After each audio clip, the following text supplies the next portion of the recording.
It's Oaks baseball on KDTV here at Long Beach City College when the Oaks and the Legends set to duke it out on the baseball diamond in about 7 minutes from now. Welcome into the bleachers on press row, everybody, along with Jonah Malkin. My name is Jonathan Rifkin, back from a day off, and boy, it seems like a long time since we've been behind the mic, but happy to be back after only one day. But like I said, it seems like a long time. Last you saw us, the Oaks beat the Halos 17-1 back on Sunday.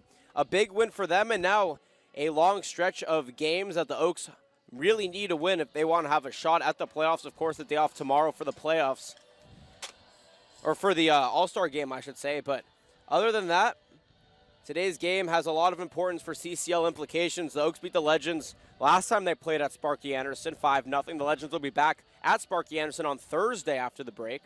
Jonah, for the Oaks, they just came off a huge 17-1 victory against the Halos. That means a lot to this team, and it was an offensive explosion that was really, it just needed to happen for this team. They weren't hitting very well. They weren't scoring a lot of runs except for late in games.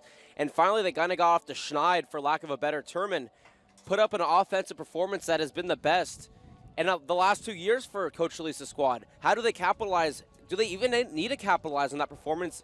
Or can they take a piece of that performance and apply it to today's game?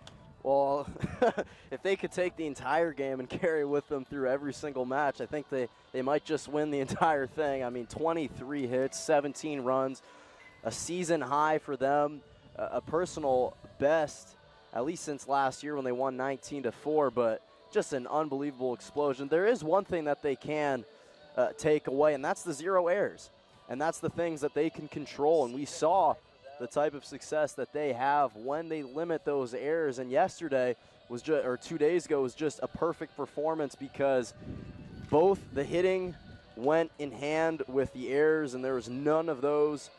And when you make that combination of generating tremendous amount of hits, especially early on with no errors, you put yourself in the best chance to win. And that goes back to what I was saying. The first 3 innings for this team are crucial. They plated 12 runs in the first 2 innings, got off to a much better start out of the gates, and ultimately I think that overwhelming start just overwhelmed the Halos yesterday, and that's why they became victorious.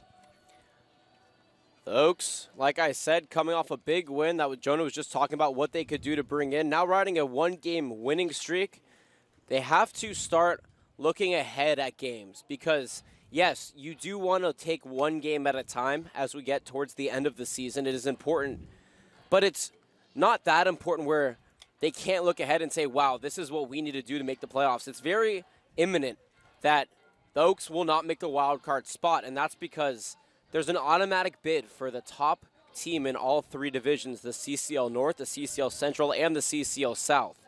Now, the Oaks are currently sitting in 2nd place in the CCL Central, though the Slow Blues are not far behind.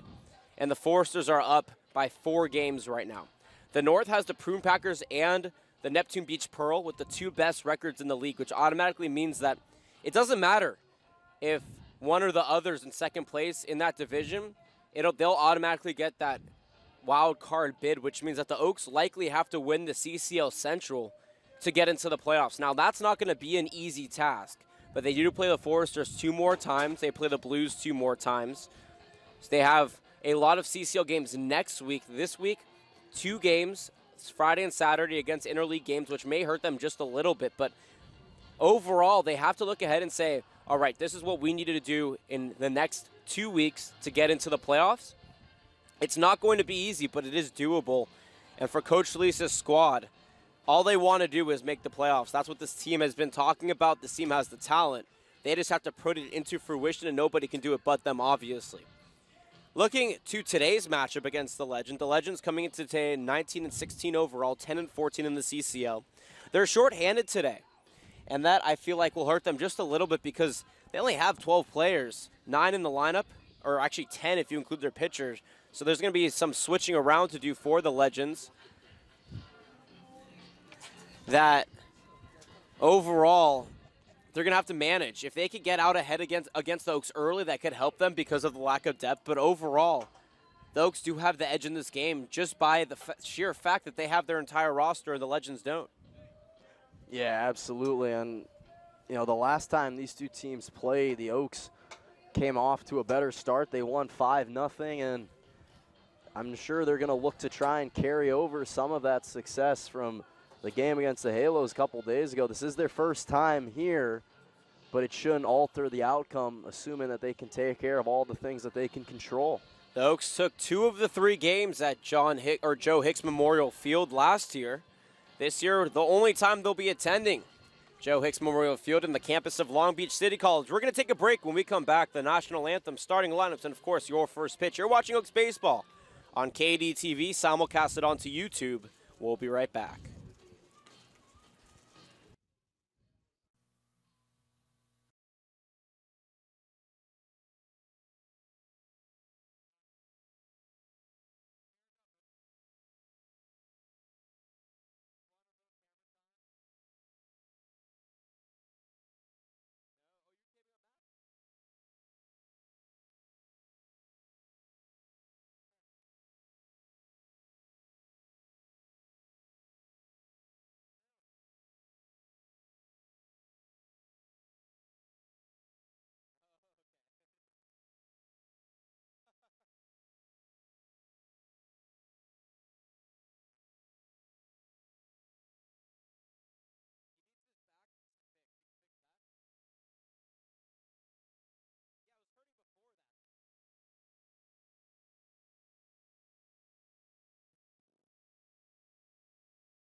Back here at Long Beach City College, Oaks and the Legends get ready to play some baseball here on a beautiful Tuesday afternoon in Long Beach, California.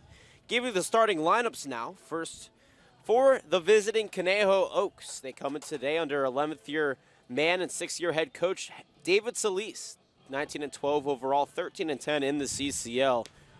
Sam Shakin lead things off at shortstop from Valparaiso. Max Weinstein batting second, out in second base from Cal Lutheran.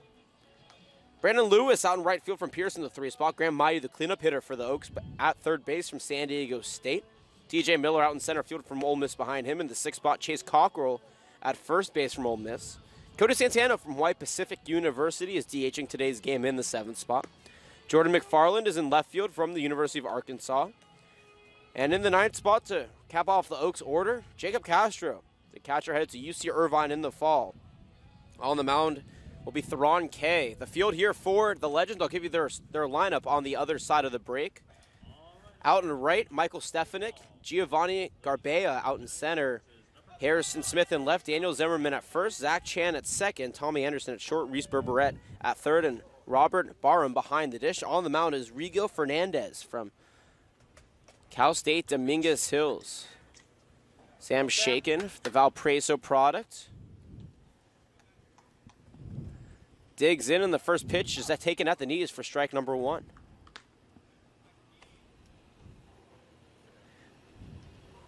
First pitch time, 4:37. 84 degrees and slight breeze out to right. 1-1 pitch taken low and, or 1-0 pitch taken low and away for 1 ball, 1 strike.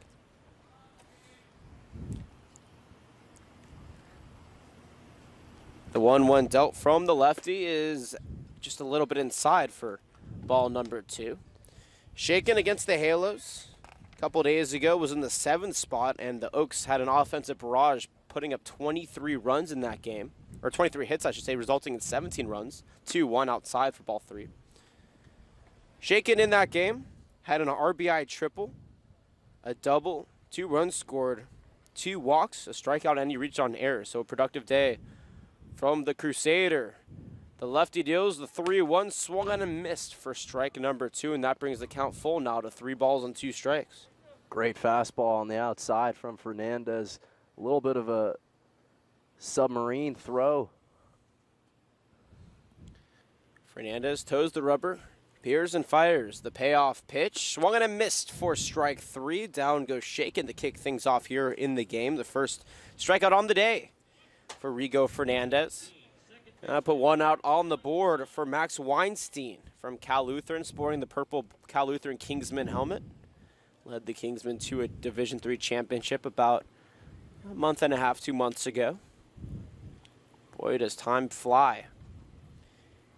Digs in, leading the team in batting average. The first pitch, up and away for ball 1.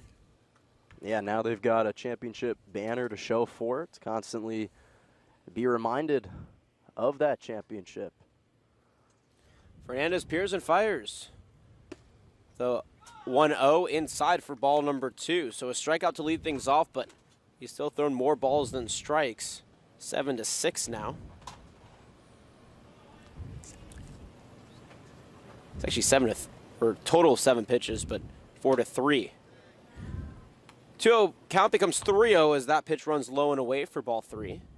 Weinstein showing the patience here in the batter's box. It's a big game for the Oaks. The Legends also trying to catch up in the South, but it's quite a race there. 3-0 taken at the shoulders for strike number 1. The Oaks are in their navy blue uniforms with white letters on the front outlined by baby blue lining and white letters on the back. Fernandez deals the 3-1, popped back against the fence, and that'll bring the count full for a second straight time here in the top of the 1st inning. The Legends are wearing all reds with the Legends written in blue on the front, outlined by white with white letters on the back and gray pants. The southpaw deal is the payoff pitch, a curveball upstairs for ball number 4, and the Oaks get 1 on with 1 away here in the top of the 1st. A strikeout and a walk under Fernandez's belt now. Good eye from Weinstein, staying patient, disciplined in the batter's box. That curveball nearly dropped on the top part of the strike zone, but it stayed up, and Weinstein wisely laid off. Brandon Lewis from L.A. Pierce Junior College digs in now. He had a monster day back 2 days ago, the last time that we saw this team. I'm going 3 or 4 for 6, actually. It was the first pitch he sees is up and away for ball 1. He had 2 hits and 3 RBIs in the second inning of that game alone, including a 2-run home run. He has really taken off. Pickoff attempt, no good as Weinstein gets back safely. Not a lot of stealing threat within Weinstein over at first base, but he is a very smart base runner. That's why you want to keep him close. Double play situation here as Lewis pops up the 1-0 pitch back behind the stands here. That'll leave him the count of 1 ball and 1 strike. This will kick off the second full week of July for the Oaks. Give you a look of their schedule in just a moment here. Lefty on the mound checks Weinstein at first and deals the 1-1. A beautiful off-speeder swung and a miss for strike 2, and now the count's 1 ball, 2 strikes. For the Oaks, they play today, have a day off tomorrow as the All-Star game will take place, but 5 Oaks did make the All-Star game. Rigo deals a curveball way outside for ball number 2, 2-2 the count. After the All-Star game, the Oaks will be back at Cal Lutheran on Thursday to play the Legend, on Friday at home against the Orange County Surf, on Saturday against Team Victory, and on Sunday against the Ventura Halos, or at the Ventura Halos. Lewis takes a fastball back against the screen. That'll keep the count of 2 balls and 2 strikes. Big swing from Lewis. Was a little late on the swing. That's why it popped back against the fence. Was kind of leaning back. Didn't use all of his momentum in the forward motion. 2-2 pitch once again to Lewis. Popped back against the screen again. 4 strikes, 2 balls in this at-bat. We're still at 2 balls and 2 strikes. Weinstein at first base. 1 away here by way of Sam Shakin's game-leading leadoff strikeout. Top of the first inning on a nice day. It's actually milder than it has been as of late. Still a little bit warmer here in Long Beach, 85 degrees. This is the pickoff attempt. Weinstein gets back safely. No tag attempt, and we'll do it again. 2 balls, 2 strikes. Lewis went to Alemany High School where he played baseball for 4 years. Played football for a year as well. He digs back in, waving that bat over his right shoulder. The 2-2 tipped back foul, and he is fighting to stay alive here. 2 balls, 2 strikes for the 4th straight time.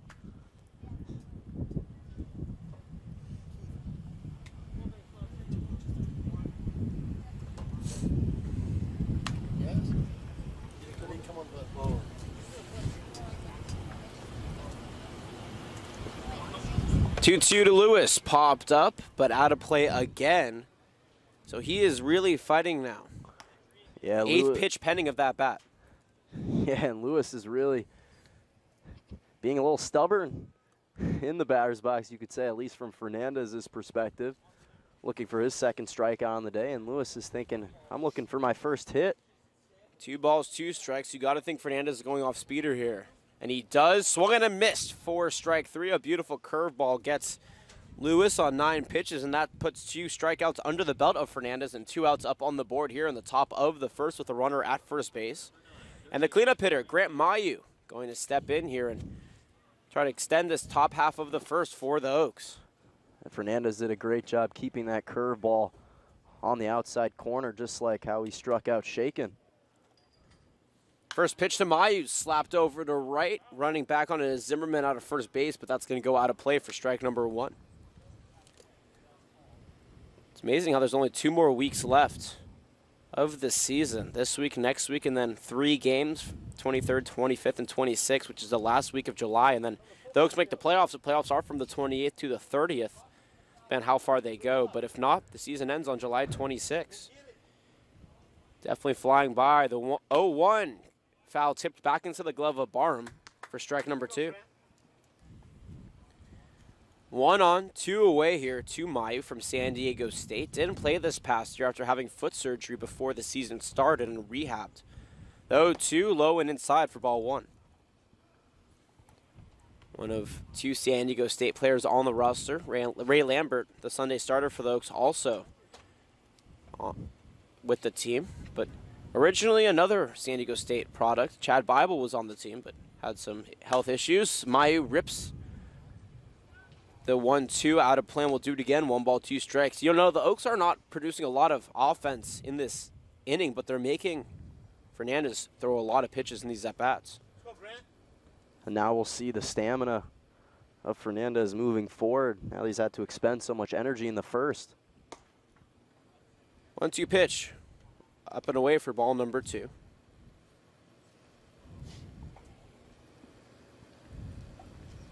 In the last 2 at-bats alone, he's thrown 14 pitches. Lewis with 9 pitch at-bat, and here Mayu. 6 pitch pending. 2-2 popped up, but out of play again. That's unbelievable. 2 back-to-back full count situations. Lewis fought off about 7 pitches in a 2-2 count, and now Mayu for a 5th pitch in this at-bat. 28th pitch of the inning pending here for Fernandez. The Oaks really making him work. A 2-2 low and away for ball 3, and another full count situation here for the Oaks, as you just alluded to, Jonah. And it's a big one, because even if they can't score, the Legends are shorthanded. They only have a couple players sitting on their bench. The Oaks can take advantage. That'll go well. The 3-2 popped up in the shallow center field. Running in on his Garbea, but the second baseman Chan will run back on and make the catch for out number 3. No runs, no hits, no errors. 1 left on base by way of a walk. We're through half an inning here from Joe Hicks Memorial Field at Long Beach City College. No score as we hit the bottom of the first right after that.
Back here at Joe Hicks Memorial Field in Long Beach City College. Jonah Malkin, Jonathan Rifkin, our statistician Keith Schneider on hand for this one. No score, bottom of the first inning.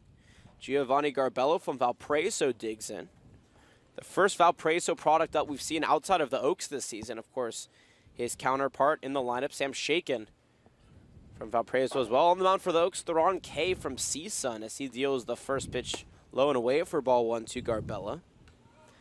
Giovanni Garbella from Valparaiso, Michael Stefanik from Westmont, and Trevor Steinman from Chico State all due up in the inning as K deals the 1-0 low and away for ball 2. The Oaks field out and right is Brandon Lewis, and centers DJ Miller, Jordan McFarland in left. Chase Cockrell at first, Max Weinstein at second, Sam Shaken at short, Grant Mayu at third. Behind the dish is Jacob Castro, and Theron K on the mound. See, comes set from the stretch and fires the 0-2, swing and miss for strike number 1. A beautiful fastball up at the shoulders. Behind Steinman in the fourth spot is Reese Berberette. playing third base from Long Beach City College. Tommy Anderson, the fifth spot from Dewan College in Nebraska. 2-1 pitch, cut right back in front of us against the screen. That'll even the count at 2 balls and 2 strikes. Daniel Zimmerman's batting 6th from Michigan. Zach Chan batting 7th from Hawaii. And the 8th spot is Harrison Smith from Oral Roberts. And to round out the Legends lineup, Robert Barham from Long Beach City College. Kay takes a big breath. Pearson fires the 2-2. Swung on and missed for strike 3. Down goes Garbella, and there's one out up on the board here in the bottom of the first inning. The first strikeout for Kay. And this is exactly how Fernandez got the Oaks started in their half of the inning. Beautiful pitch from Kay. Had that late tail. Drifted a little towards the outside of the plate right at the last second. Michael Stefanik now digs in from Westmont. The first pitch is a beautiful strike at the belt. Westmont, a NAIA school out in Santa Barbara. Very good baseball production, though. 0-1 ripped into left field. Running over to it is McFarland, and he will let it drop as it hits the wall. Standing over at second is Stefanik, and he will be on with a stand-up double here with 1 away. Beautiful hit from Stefanik into opposite field, and that's such a tough catch to make for McFarland. It's drifting out in left, and the sun's beaming right in his eyes. Just a great hit from Stefanik to get on base. Runner in scoring position here early. 1 away, bottom of the first. Trevor Steinman from Chico State will dig in now. Waving that bat over his shoulder, wearing the red Chico State helmet. Twirls it in a counterclockwise circle. Kay checks the runner at second. Nods. Pearson fires the first pitch, fouled back against the fence for strike number 1. This is an eerily similar situation to last season thus far in the season when the Oaks were in the running for either the wild card or the top spot in the Central. Kay deals the 0-1, swung and a miss for strike number 2. Down the stretch, the Oaks were competing with the Healdsburg Prune Packers of the CCL North and the San Luis Obispo Blues for that wild card spot after the Foresters pulled away around the same time last season. It's almost like history repeats itself, though I would say that this team offensively is more talented. The team last year definitely had more depth in the pitching rotation. With that being said, after that 17-1 win against the Halos 2 days ago, it almost seems like every player is kind of coming out of their slump, and at the right time, too. If they're going to start winning, now's the time to do it. Kay checks the runner back to second and steps off after Stefanik took a little bit of a jump but ran back. No balls, 2 strikes, 1 away, runner on second. No score here in the bottom of the first. Kay takes a breath and fires the 0-2 up and away for ball 1.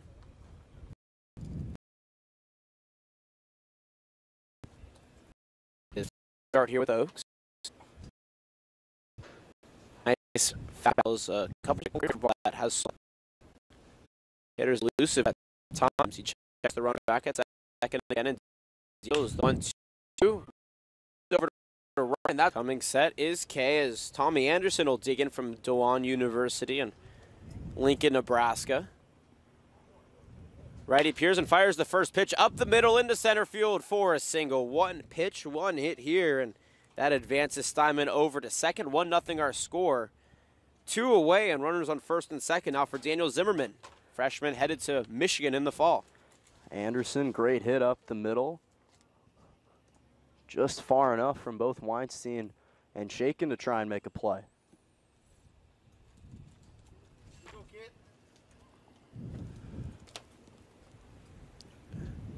Digging in is Zimmerman. Runners on first and second as Kay deals outside for ball 1.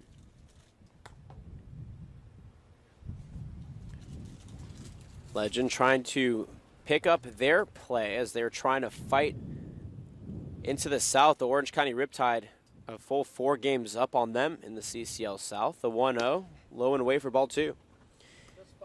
It is a very interesting year here in the CCL with the top competition really fighting, but it almost seems like there's no middleman. They're very, very good or having an off year. The righty checks the runner at second. Pearson fires a little bit away for ball number 3. Yeah, it's kind of like an elitist club. Either the top move on or you don't make it at all.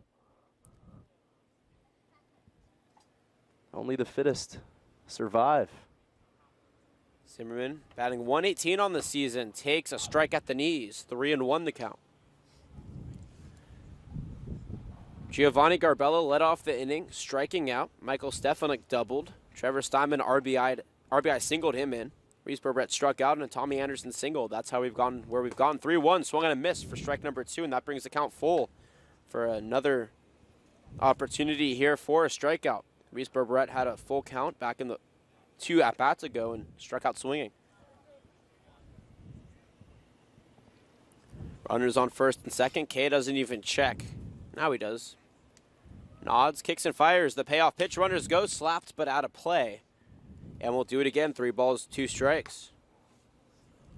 3 consecutive strikes here for K, and that's something that's good. His control is there. He got a couple of rough calls at the beginning of this at-bat, but overall able to work his way into a situation where both the pitcher and the catcher have to protect as K takes the sign from Castro, nods, kicks and fires. The payoff pitch. Runners go low and away for ball 4, and that'll load the bases here with 2 away in the bottom of the first inning.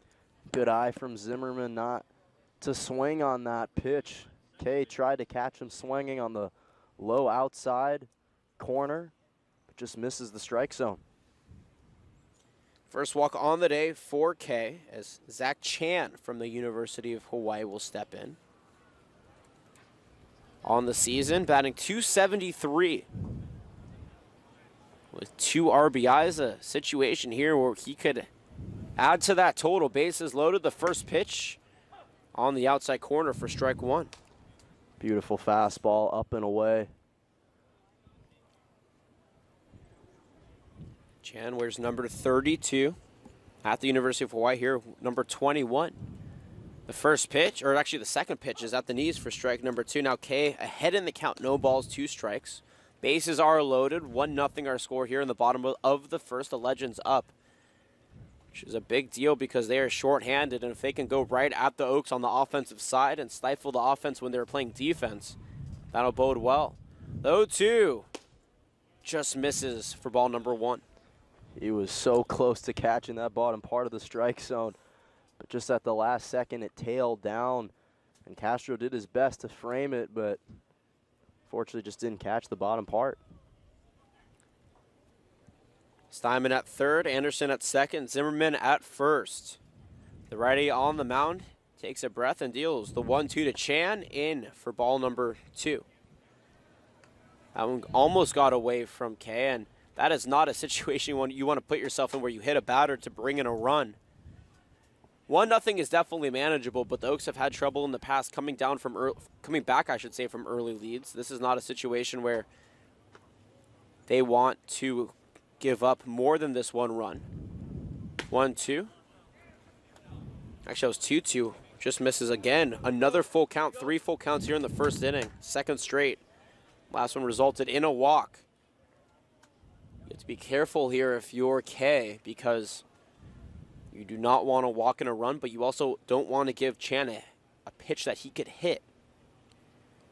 Payoff pitch, runners go, slap towards third. 1 hopper to Mayu as he'll make the play over to first. In time for out number 3. It took the first base umpire a couple of seconds as he wanted to make sure Cockrell's foot was on the bag. And that'll do it. 1 run, 3 hits, no errors, and the bases left loaded. We're through 1 full here from Joe Hicks Memorial Field in Long Beach, California. Legends lead at 1-0 as we head to the top of the second inning.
Top of the second inning, Jonah Malkin, Jonathan Rifkin, Oaks Baseball here on KAD-TV. 1-0 our score as DJ Miller digs in for the first at-bat of the second inning.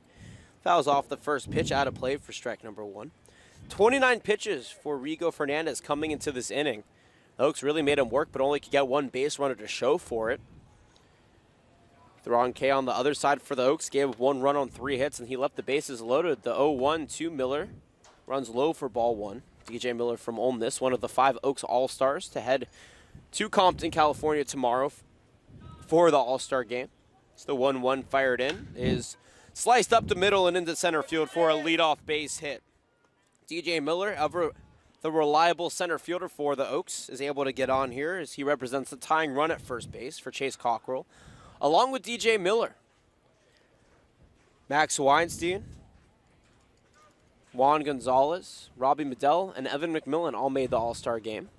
Along with head coach David Solis, we'll have an interview with him after the game live on Twitter. Along with our Oaks player of the game, we'll let you know in the 9th inning who that will be. Chase Cockrell digs in. The first pitch from Fernandez paints the outside corner for strike 1. And now with Miller over at first, you can't say this about most guys, but he's already a scoring threat with his speed. Any base hit into the outfield could send him all the way home. The 0-1 is taken at the knees once again for strike number 2. Runner on first, nobody away, 0-2 count here to Cockrell.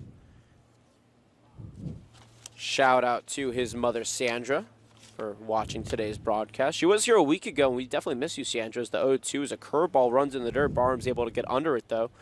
Miller over at first possesses the most speed on the Oaks roster. So that was a good block by Barham, because the last thing you want is to give Miller any sort of leeway. You want him as close to the first base bag as possible. It's a great jump and is very, very fast. And as checks him and deals, the 1-2 swung and missed for strike 3. Down goes Cockrell, the 3rd strikeout on the game for Fernandez. And there's 1 out up on the board now for the DH in today's game, Cody Santana. And Fernandez is really dealing right now, getting his spots, but all 3 of his strikeouts have come on pitches that have catched the outside corner, so he's doing a nice job keeping his pitches away from the batters. The lefty digs in. The first pitch from Fernandez taken for strike number 1. Santana he's been a little streaky this year, but overall has had a pretty solid year. Went through a bit of a slump back in the last couple of weeks, but is slowly but surely pulling out of it as pickoff attempt. Miller gets back standing. The Oaks have no runs on no hits and no errors. 1 run, 3 hits, no errors for the Legends here in the top of the 2nd inning. Fernandez checks Miller and deals the 0-1 pitch, a curveball low and away for ball 1. 1 ball, 1 strike, 1 away here for Cody. That's Cody with an I, by the way. That is a very specific piece of information that Oaks closer Robbie Medell would like you to know. Medell not available for today's game due to illness. The 1-1 to Santana popped up into shallow center field. Garbella's going to make a play on it for out number 2. Miller will trot back over to first, and that was a good fastball. Lefty on lefty matchup, and that's been a struggle for Santana this season, is playing against lefties, which is typically how it goes, but right there he seemed to be struggling just a little bit more. As Jordan McFarland digs in the right-handed batter's box, pick off attempt. Miller's back safely. 1-0 our score, still here in the top of the 2nd inning, but 2 away. The Oaks in danger of leading that leadoff runner on first base. McFarland digs in as the pickoff attempt once again is not in time.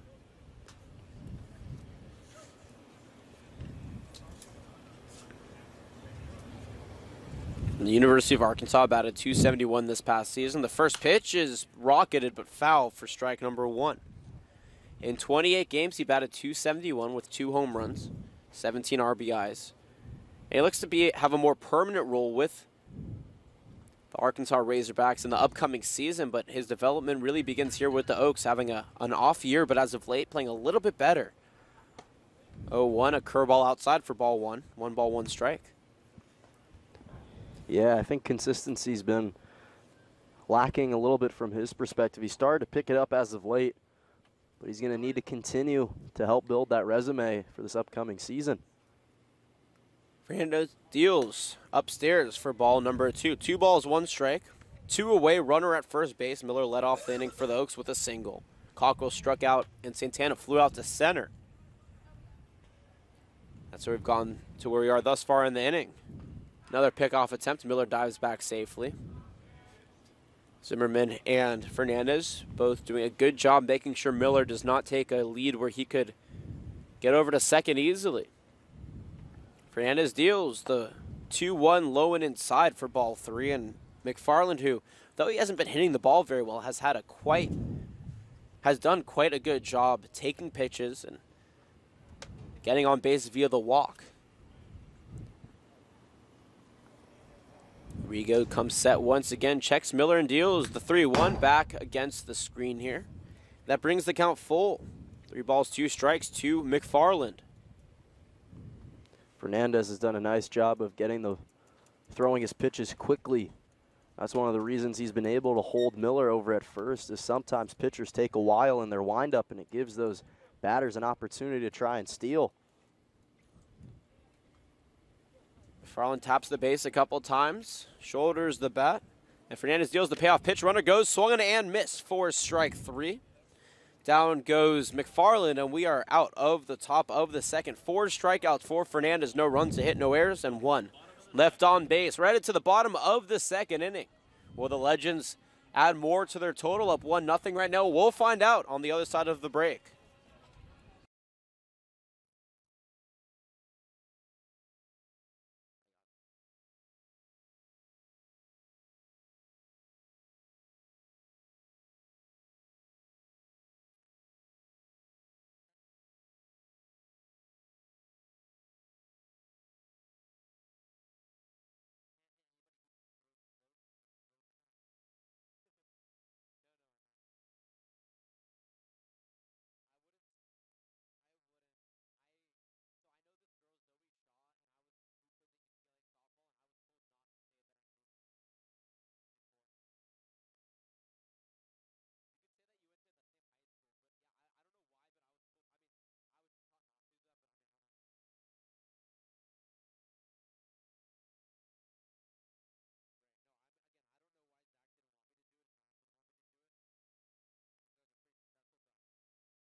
Bottom of the second inning, back here at Joe Hicks Memorial Field in Long Beach City College. Thank you, everybody, for taking the time to join us here on a nice Tuesday afternoon. Harrison Smith in the 8th spot steps in and takes the first pitch on the outside corner for strike number 1 from Theron K. The Oaks were able to get a runner on base by way of DJ Miller's single to lead off the second for the Oaks, but they couldn't bring him around. So the 0-1 pitch is taken low for ball 1.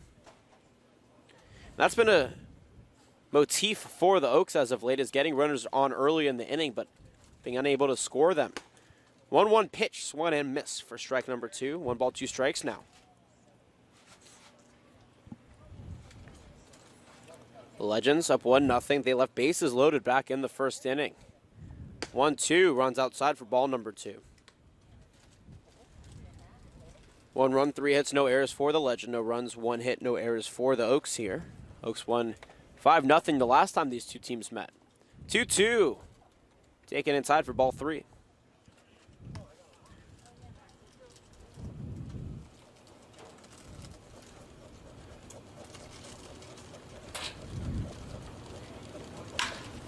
Two balls, 2 strikes. Pitch hit to center field. Miller running back on it as that'll hit the wall. Go back to the track. Rounding first and going to second is Smith, and he will be on with a leadoff double here in the bottom of the second inning for the Legends. Robert Barham now going to step in and try to score him and extend this lead. Second double given up from Kay. Smith did a nice job seeing the field and hitting that over the head of Miller out and straight away center. Number 9 batter, Robert Burham, steps in from Long Beach City College. On the season, batting .667. Shows bunt, gets it down towards third. On the second hop, taken by Kay as he'll whip it over to first in time for the out, but the sacrifice works. Smith advances to third. And a runner 90 feet away from scoring as we go back to the top of the order for Giovanni Garbella, 0 for 1 on the day with a strikeout. Number 27, center fielder Giovanni Garbella. From Valparaiso, looking to score that run. He doesn't have to do very much, just get a ball in play via a grounder over to the right side of the field or a fly out deep enough to score that run. The first pitch from Kay runs outside, 4-1. I think for Kay, it's going to be important to try and get ahead in the count because for the majority of these batters, he's fallen behind and has had to work his way back in. Kay takes a sign from Castro. Takes his time as he is really thinking this through. Garbella digs back in. And the 0-1 pitch, or the 1-0 pitch is swung on and missed for strike number 1. 1 ball, 1 strike. Now a good pitch there. And that fastball, when it's placed well and has a little bit of tail to it, is very effective for Kay. Checks around at third and deals the 1-1 in the dirt, blocked by Castro for ball number 2. Nice job by Castro to get his body in front of it to prevent potentially Smith scoring over from third. New ball given to the pitcher. He's been a very reliable pitcher for the Oaks. One of their better starters as the 1-2 is slapped foul. It's actually the 2-1, so that evens the count at 2 balls and 2 strikes. Smith led off the inning with a double. Barham sacked him over to third. Now 2-2 count to Garbella, and you know that Kay wants this strikeout. 4 hits, 1 run, 1 walk, and 2 strikeouts under his belt.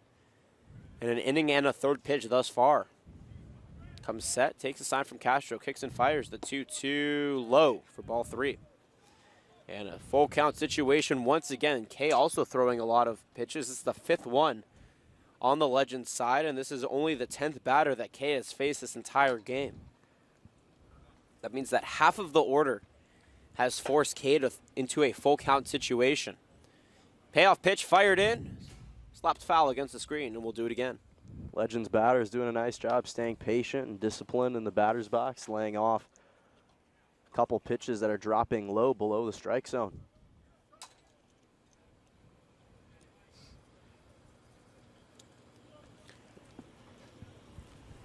Ball is being given to the umpire as Kay shakes off the first sign. Checks the runner at third as he comes set on the stretch.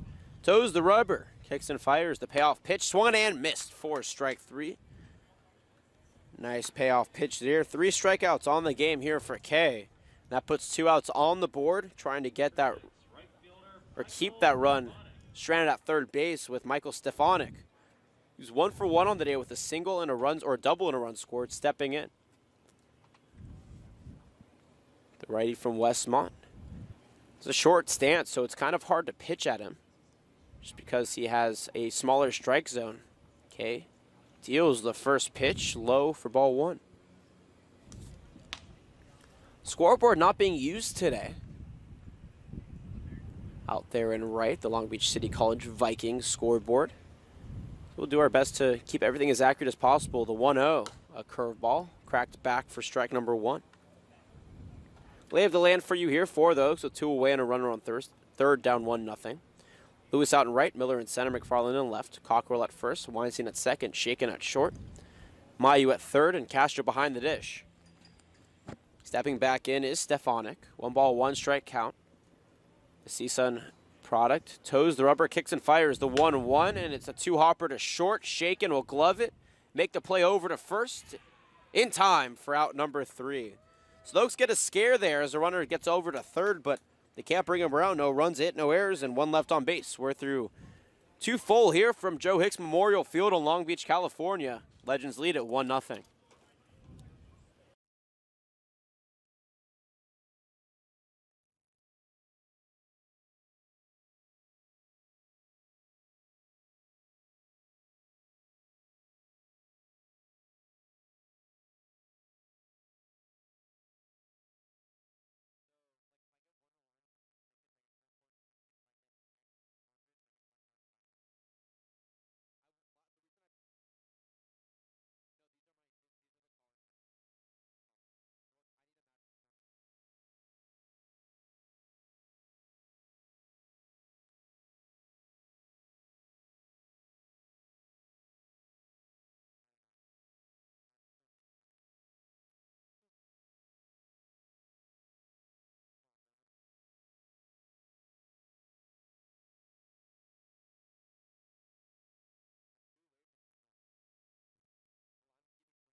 Back here at Long Beach City College as Jacob Castro steps in, top of the third, down 1-0. He takes the first pitch low and away for ball one. There is a new pitcher on the mound. Garrett Molnar, the third-year sophomore from Fullerton Junior College. The Hopper native deals the 1-0 outside for ball number 2. That ends the day for Rigo Fernandez. 2 innings pitch, 1 hit, no runs, 1 walk, 4 strikeouts. Now Molnar set to come in and do some damage control, up 1-0. The first pitch to Castro, or the second pitch, I should say, is a grounder over to first. Zimmerman will toss it over to Molnar for the 3-1 putout. Out number 1 up on the board. The Oaks have now batted their entire lineup, only getting 2 runners on base. Max Weinstein walked back in the first inning, and DJ Miller singled in the second. Sam Shaken will dig in now, 0 for 1 on the day with a strikeout. Big spot here. The Oaks trailing 1-0 and a big game. Trying to mount a comeback in the CCL Central. The first pitch, up and away for ball 1. 1 run, 4 hits, no errors for the Legends. No runs, 1 hit, no errors for the Oaks. Top of the third. The one and only time the Oaks will be here this season. 1-0 pitch, runs inside for ball number 2. And that's probably a blessing because other than La Mirada, this is the farthest that the Oaks have to go south. San Luis Obispo, obviously the furthest. The Oaks have to go north, but a little bit cooler there. The 2-0 slaps back against the screen for strike number 1. 2 balls, 1 strike. It gives us good exposure to both the north and south sides of the beautiful state that is California. Yeah, the Oaks don't play any teams in the north during the regular season. Last year, the Oaks did play the Neptune Beach Pearl 3 times. They also played them in the playoffs once. That actually could hurt the Oaks because of the Healdsburg Prune Packers and the Pearl up in the north. 2-1, a curveball low for ball 3. 3 balls, 1 strike now to Shaken. Batted .325 with the Crusaders this past year from Chatsworth. A shout out to his dad, John, his uncle, Bill. The 3-1 in the dirt once again, and Shaken draws a 1-out walk here on 5 pitches, puts another runner on for the Oaks. And he represents a tying run over at first base with Max Weinstein stepping in. Good patience shown from Shaken, bouncing back after striking out his first time up. Now an opportunity to tie the game. Max Weinstein One walk under his belt in his one at-bat on the day.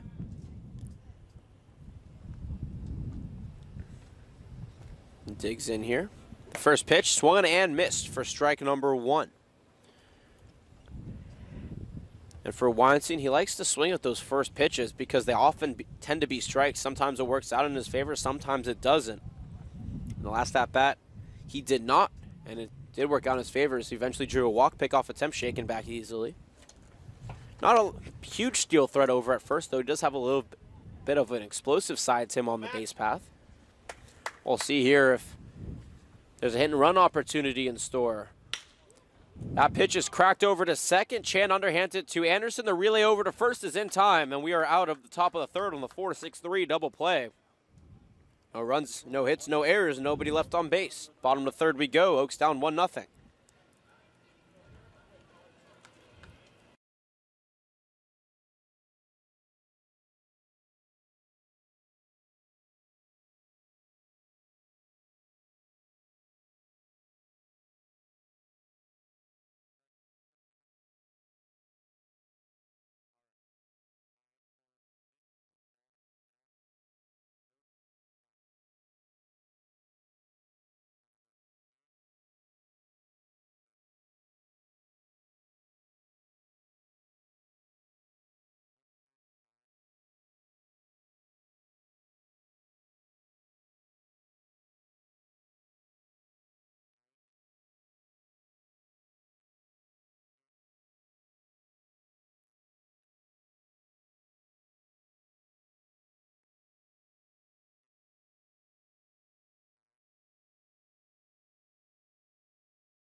Bottom of the third. Jonathan Rifkin, Jonah Malkin, Oaks Baseball on KDTV, down 1-0.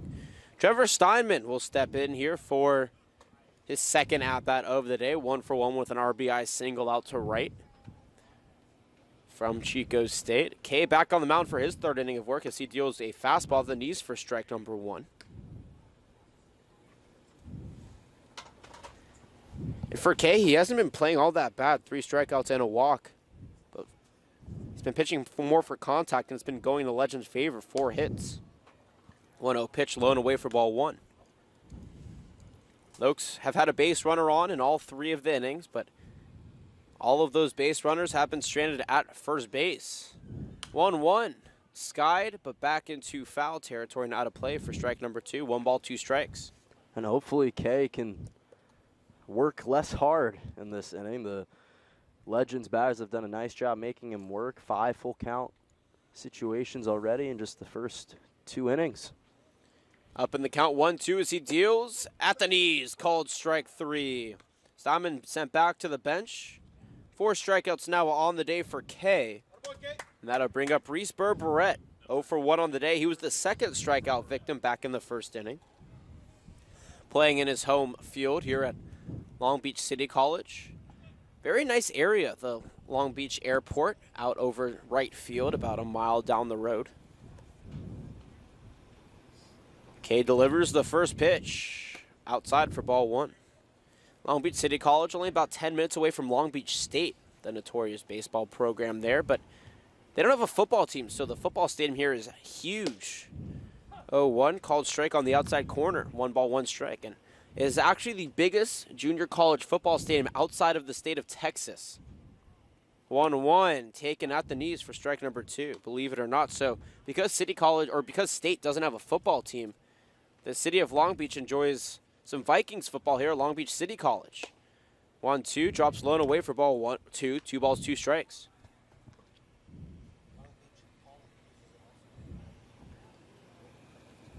2-2 from K. Swung and missed for strike 3. Another beautiful fastball. This one has Berberett swinging and missing. He has now been struck out twice in today's game. And that's 5 strikeouts for Theron. Now he's really dealing. He's starting to find his groove, confidence, the mojo back on the mound. And it's paying off with 2 back-to-back strikeouts. Trying to complete the trifecta here in the inning. Tommy Anderson, 1-for-1, steps in. Was stranded at second base back in the first inning. Okay, takes a step and fires the first pitch. Speared right into the glove of Max Weinstein at second base for out number 3. No runs, no hits, no errors, nobody left on base. The Legends are retired in order, but they're still up 1-0 here. So we head to the top of the 4th inning. We're going to take a break. When we come back, the Oaks will look to try to make up the deficit.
Brandon Lewis digs in here. 1-0 our score, top of the 4th. For play-by-play, my name is Jonathan Rifkin, by the way, my broadcasting partner, Jonah Malkin.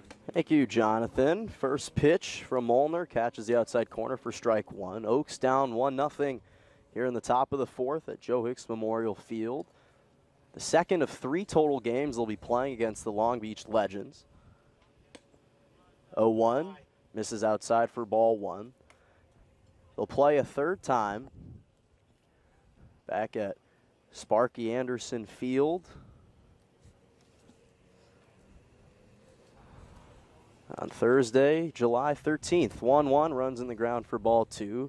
Lewis is 0-for-1 on the day with a strikeout, and the last time these two teams played, struggled as well, 0-for-3 with 3 strikeouts, and he was hit by a pitch.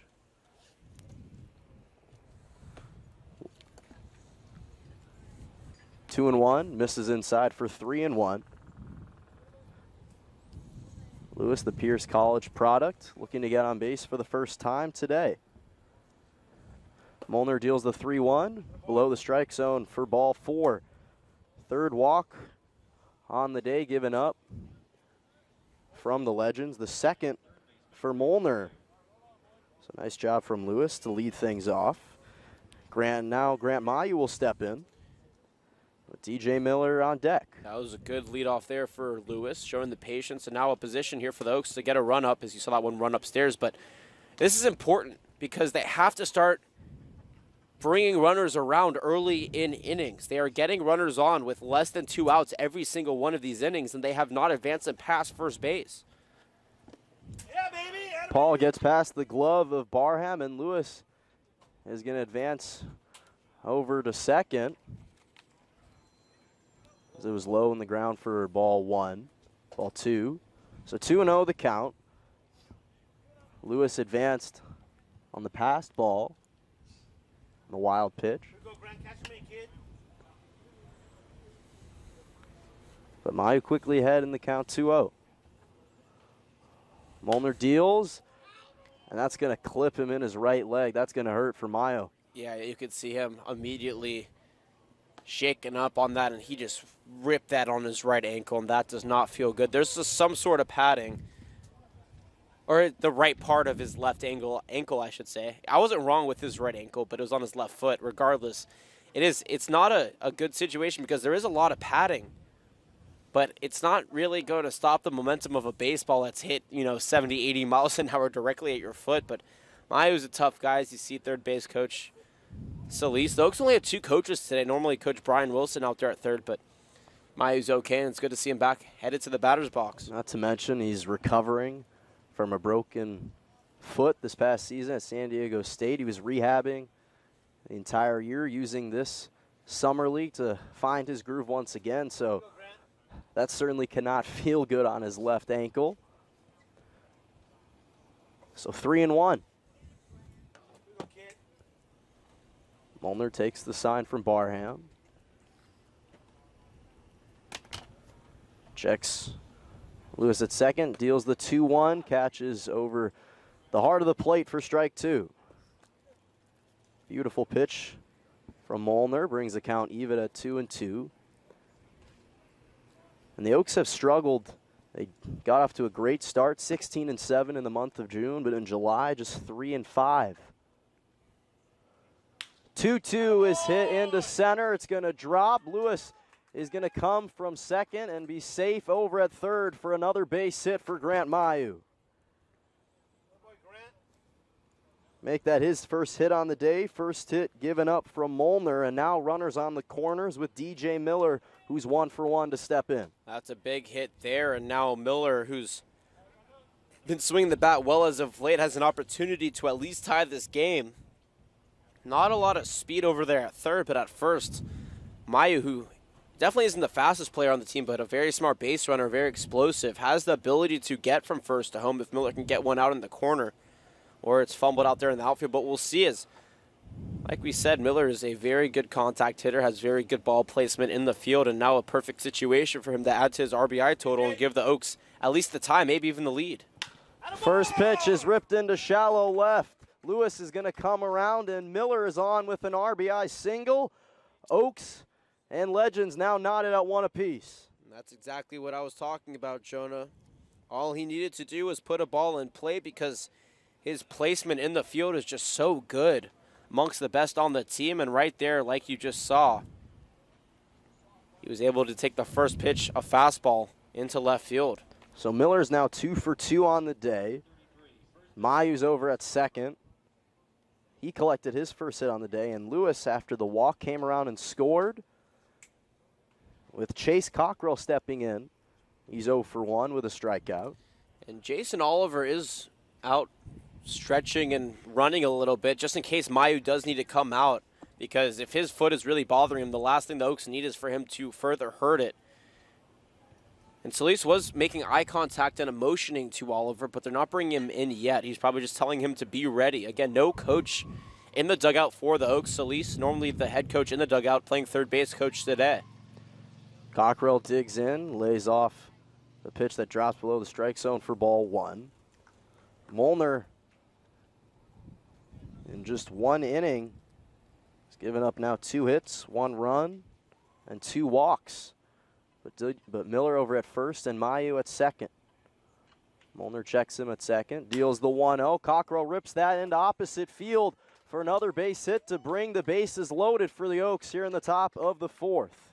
Yeah, Cockrell able to pull that into left field. A good job getting it in between the short and third base gaps. And now the Oaks in a big situation here. Now that Cody doesn't have to face a lefty, I expect him to get a good swing if he sees a pitch he likes. And it is 350 out there to the right, which is a pretty far right field fence, but I wouldn't put it past him to hit one out there if he could. But even then, Santana does have the contact ability to get a ball into no man's land and at least to score a run.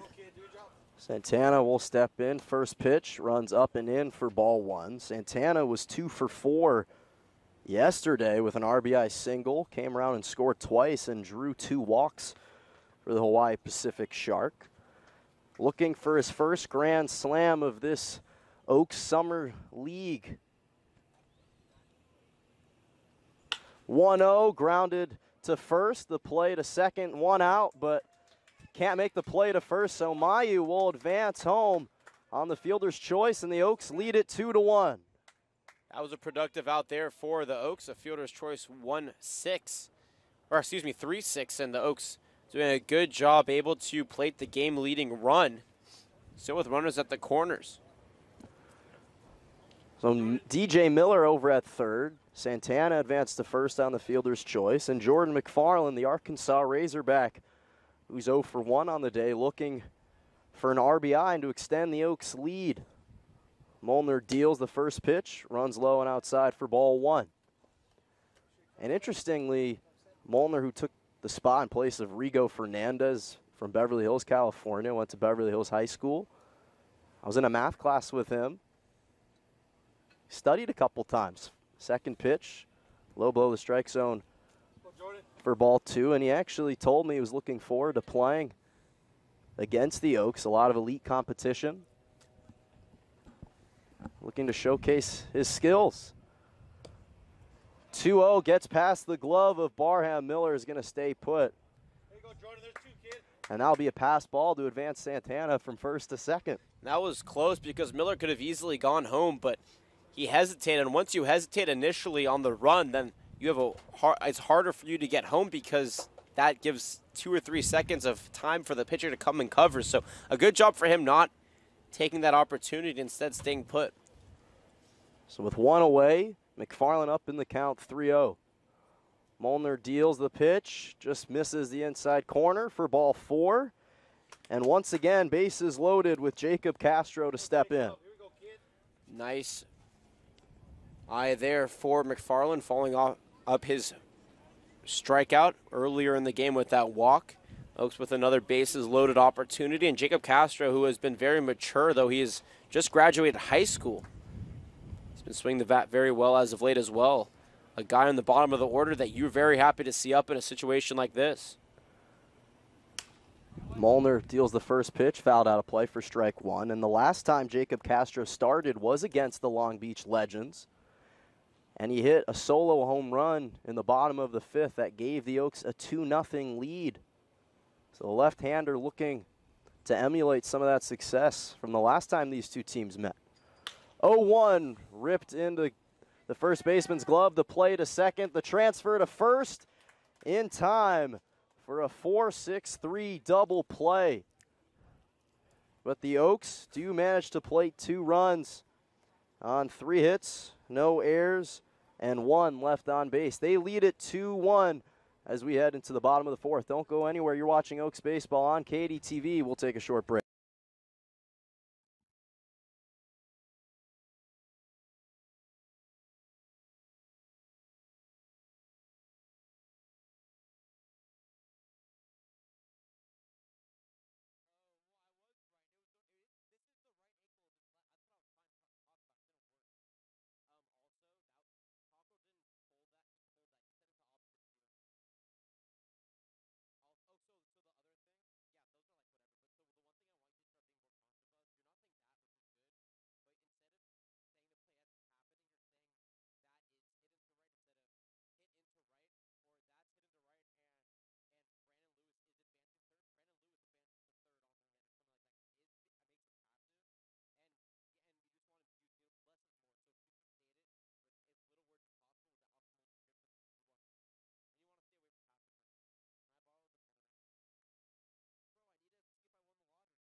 Welcome back to Joe Hicks Memorial Field here in Long Beach, California. Oaks plated 2 runs to take the lead for the first time today, leading 2-1. And Danny Zimmerman, the Michigan Wolverine, to step in. Kay still on the mound, deals the first pitch upstairs for ball 1. Zimmerman drew a walk his first time up. Looking to get his first hit. 1-0, catches the inside corner for strike 1. Zimmerman from Redondo Beach, California, entering his freshman year in Michigan. As Kay's pitch drifts low and away for ball 2.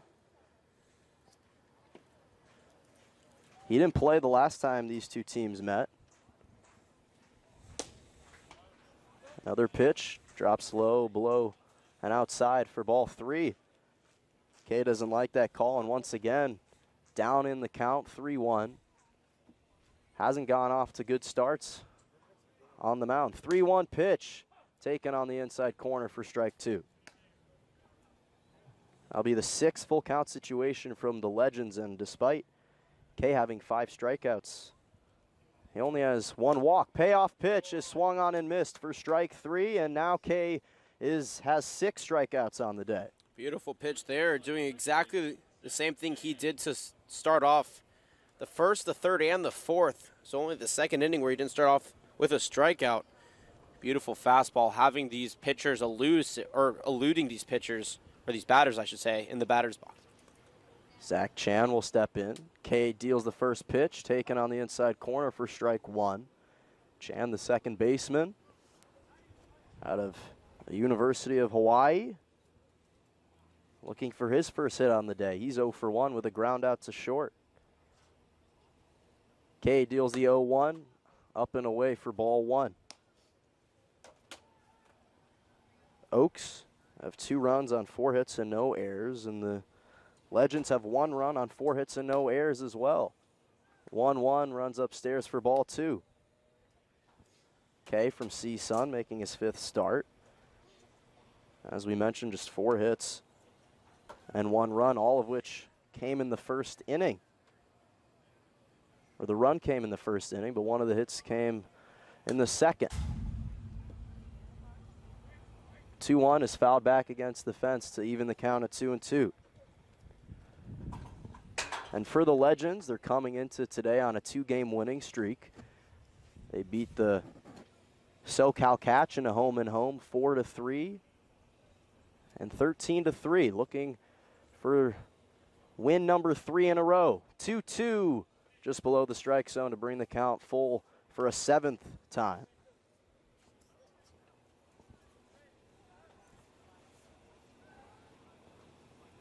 Okay, takes the sign from Castro. Deals the payoff pitch that runs outside for ball 4. That's the 2nd walk on the day for Kay, and the Legends have a runner on at first. Yeah, following up a strikeout. He was ahead in the count, 1 ball, 2 strikes. A couple of pitches got away from him. That was actually a good fastball, but he couldn't paint the outside corner, nor could he get Chan to swing. Chan did a good job staying patient, and now he has his reward over at first base. So Chan over at first. Harrison Smith steps in. First pitch from Kay is dealt on the outside for ball 1. Smith led off the bottom of the 2nd with a stand-up double, but ultimately the Legends couldn't bring him home. He advanced over to 3rd on a sacrifice bunt, but was stranded. 1-0 catches the inside corner for strike 1. And Kay's been much more comfortable on the mound since that first inning. He's dealt 4 strikeouts since that first inning. 1-1 runs outside for ball 2. Chan led off with a walk. Harrison Smith in the batter's box, and Robbie Barham on deck. If we get that far, Giovanni Garbello in the hole. 2-1s cut on and missed for strike 2. Beautiful pitch on the outside from Kay. And just how Fernandez was able to strike out 3 Oaks batters on fastballs on the outside. Kay looking to emulate his success. Comes set on the mound, deals the 2-2, low below the strike zone for ball 3, and now that's the 8th full count situation for the Legends.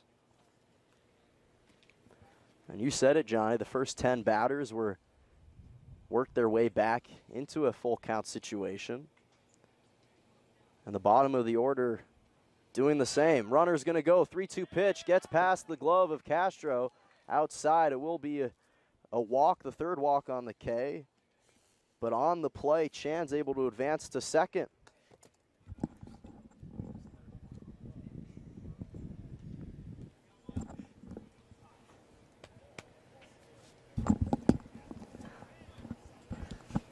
So Chan advances to second, technically on the walk, although he was running over there. And Smith over at first on consecutive walks, and head coach David Solis is going to walk onto the mound to have a talk with him and Castro.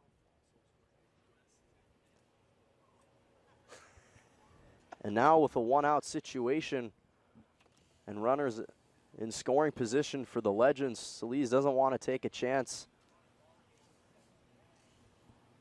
And no pitchers warming up. All pitchers for the Oaks here are sitting in that bullpen over and right, but nobody up and throwing yet.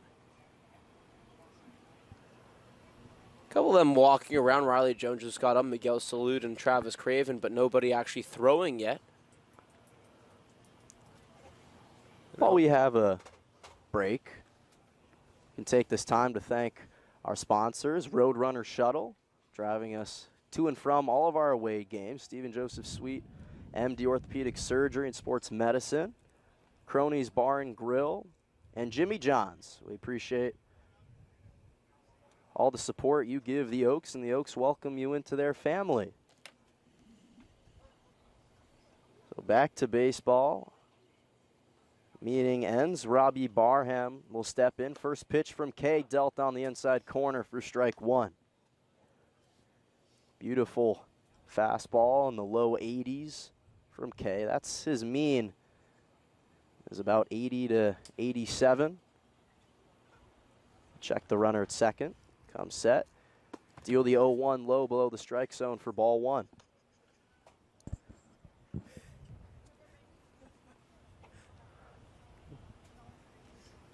One of the things that makes his fastball so unique is that tail on the end.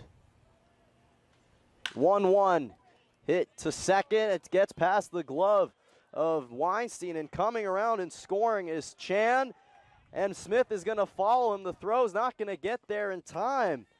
So Robbie Barham delivers a 2-run double.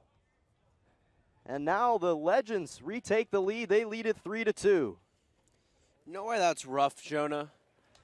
You know, in fields like this, when the grass is elevated above the turf or above the dirt, when a ball takes a bad bounce or it hits that seam and bounces over your glove, there is nothing you can do. Max Weinstein was in the perfect position, but it's almost impossible to anticipate a bounce like that, and that really allowed both those runs to come around and score. Technically, this inning should at least have 2 outs, but unfortunately, Kay's day is done on that.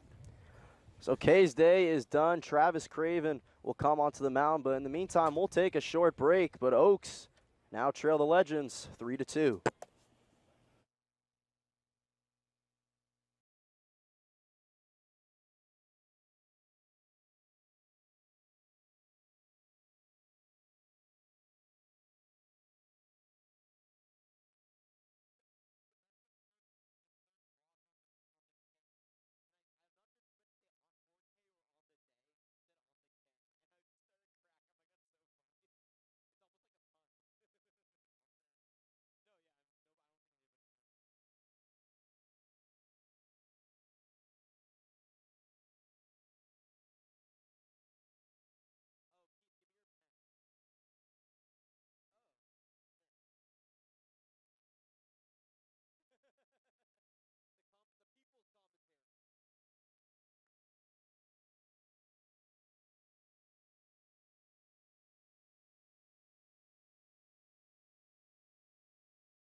Welcome back to Joe Hicks Memorial Field.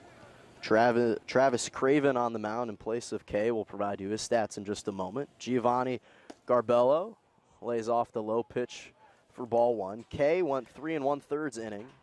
Gave up 5 hits, 3 runs, all of which were earned. 3 walks and 6 strikeouts for the CSUN product. Travis Craven from Whitman looking to follow his success. 1-0, catches the inside corner for strike 1. Or do some damage control, either depending on you look at the strikeouts or the runs, because the Oaks are down. And technically, Kay would get the loss if this game held, but that runner in scoring position only 1 away. This is a big spot here for Craven. Garbello digs in, 1-1, runs in the ground for ball 2. Garbello looking for his first hit on the day. He's 0 for 2 with 2 strikeouts, and it couldn't come at a more optimal time. Legends lead it 3-2. Barham delivered a 2 RBI double. That gave them the lead, and now he's over at second with 1 away. Craven checks in at second, deals the 1-2, up and away for ball 3. That was a good pitch. Looked like it hit the corner, but the umpire said, no, maybe a little bit high and outside, but a good spot there for Craven. Garbello digs in, 3-1 pitch, pops it up in the infield. Cockrell calling everyone off, and he'll make the catch for out number 2.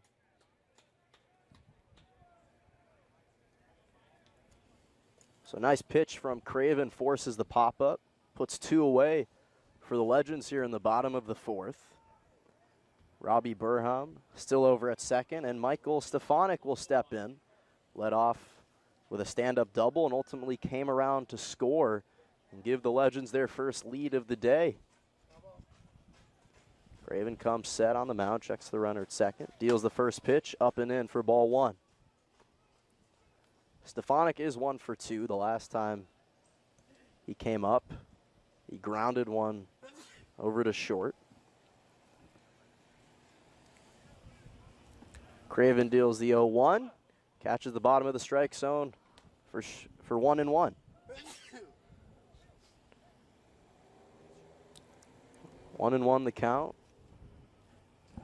Stefanik, the Westmont product, looking to extend the lead. 1-1 is hit past the glove of Weinstein into right. And Lewis able to throw it in the infield in time to hold up Burham over at third. Yeah, good throw from Lewis. As soon as he got it on the hop, he came up with it. He didn't really throw it too accurately, as he meant to hit Castro, but Craven was over to Castro's left, able to corral that ball. But nonetheless, the job was done out there and right, keeping that run from scoring, but they're not out of the woods yet with runners at the corners now. So 2 away, Trevor Steinman to step in, hit an RBI single in the first. Craven deals the first pitch, fouled back against the fence for strike 1. Nearly, perhaps gotten past the fence to hit our statistician. I was going to say, you know, if the fence wasn't there, our statistician Keith would have been hosed. Fortunately, that didn't lined happen. Right in the chest. Maybe knock some sense into him. Craven deals the 0-1. Popped into foul territory. Castro and Cockrell converging near the Oaks dugout, but it's going to drift out of play for 0-2. I think you could, there's like some sort of superstition with getting hit by a baseball. You know, like if a bird poops on your head, you have good luck. If you get hit by a baseball, is there some sort of superstition for that, or do you just have bad luck? I take that you've been hit from one of those bird poops before? I've been hit by a baseball. I mean, not in the field, but as a fan. Like if you're just sitting there and all out of nowhere, baseball hits you on the shoulder or something. Can't be enjoyable. 0-2 from Craven, runs low and outside for ball 1. I mean, when a bird poops on your head, it's not enjoyable either, but at least the superstition goes that it's good luck. Well, at least if it happens once, the odds are it won't happen again. But don't these superstitions that are positive come from people wanting to make themselves feel better? So couldn't we just make one up about getting hit by a baseball? Sure. Just for you, Johnny. 1-2, runs outside for ball 2. I'm just saying, like, if I'm a fan and a baseball's coming at me and I don't see it and I get hit, if you're in a ballpark, like an MLB ballpark, that's pretty hard because there are hundreds or thousands of people there, tens of thousands of people. So you're pretty lucky. Runner's going to go 2-2. Curveball catches the inside corner for strike 3. Beautiful pitch from Craven. Ends the bottom of the 4th, but not before the Legends play 2 runs on 2 hits, no errors, and 2 left on base. They lead it 3-2 over the Oaks as we head into the top of the 5th. Don't go anywhere. We'll take a short break.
What's that? Top of the 5th here at Joe Hicks Memorial Field. Welcome back, everybody. I'm Jonah Malkin. Alongside me is Jonathan Rifkind. Oaks trailing the Legends 3-2. Back at the top of the order with Sam Shaken. Molnar's first pitch over the heart of the plate for strike 1. Shaken's 0 for 1 with a strikeout and a walk. And Molnar gave up 2 runs and 3 hits in the 4th inning. And midway through his 3rd, 0-1, runs outside for ball 1. So 1-1 the count. Shaken to lead off, Max Weinstein on deck, and Brandon Lewis in the hole. Molnar comes set, deals the 1-1, in the ground for ball 2.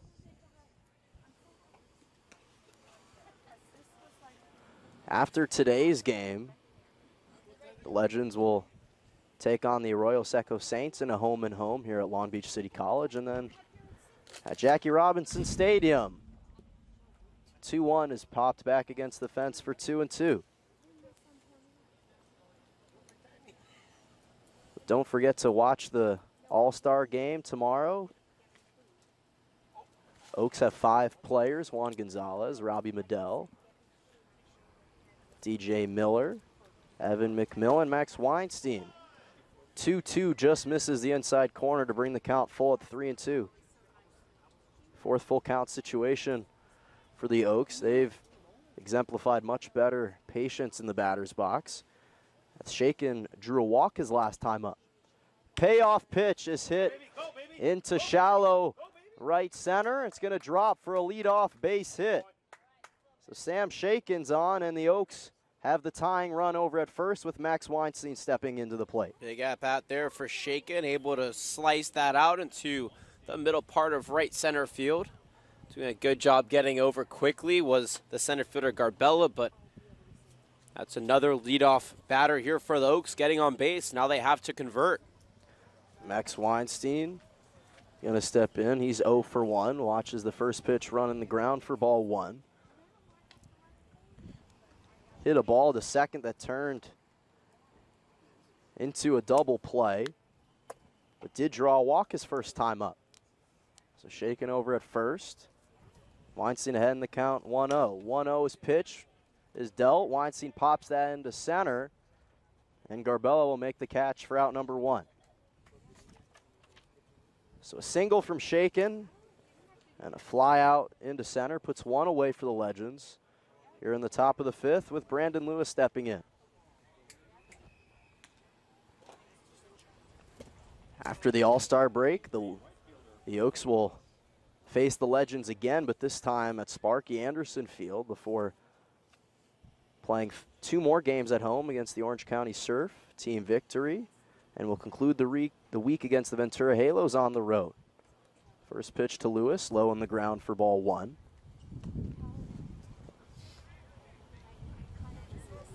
Lewis is also 0 for 1 with a strikeout.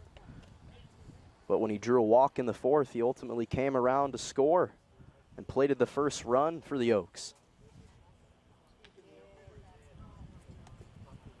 Molnar comes set, throws the pickoff attempt over at first to hold Shaken.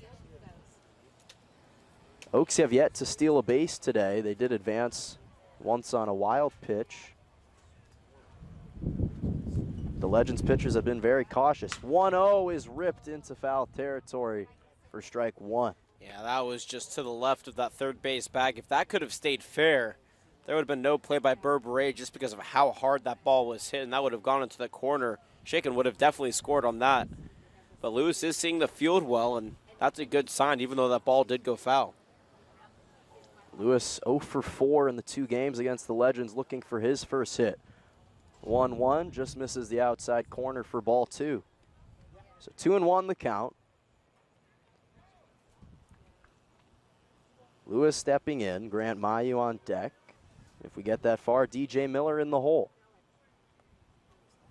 Molnar deals the 2-1s, cut on and missed to bring the count even at 2-2. Oh, beautiful slow breaking pitch there, and that was the Oaks Achilles heel. That is the Oaks Achilles heel, is those slow breaking pitches, especially for Lewis. He's used to hitting such fast pitchers. That one, a slow one that got him swinging. Shaken takes a big lead from first, 2-2 pitch, fouled out of play, and we'll do it again. For the Legends, they got off to a fairly decent start, 18-13-2 in the month of June, but have been rolling 4-2 in the month of July.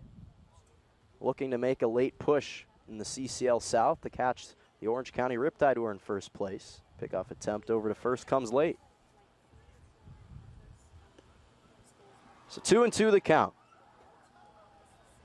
Brandon Lewis looking for his first hit. Sam Shaken over at first. 2-2 popped in the infield, and Zimmerman will make the catch to hold up Shaken at first and put 2 away for the Oaks here in the top of the 5th. And once again, Jonah, the Oaks have left 1 runner on base every single one of the first 4 innings of this game. Here in the 5th, they're in danger of doing that once again. They've gotten a leadoff runner on, and they have not advanced him past first base. That is a very bad sign, because this team can get on base, but if you can't score runs, it doesn't matter. Grant Mayu steps in, watches that pitch drop for strike 1. And the last time these 2 teams played, the Oaks left 7 on base. But at this current trajectory, they would exceed that number. Shaken's going to run early, and now is in a pickle attempt. Trying to avoid the tag, the first. Somehow evades that pitch, but eventually will get tagged out. Now put 3 away. So the Oaks get no runs on 1 hit, no errors, and nobody left on base. They trail the Legends 3-2 as we're through 4.5 here at Joe Hicks Memorial Field. Don't go anywhere. We'll take a short break.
Bottom of the fifth we go. Welcome back, everybody. I'm Jonah Malkin. Alongside me is Jonathan Rifkin.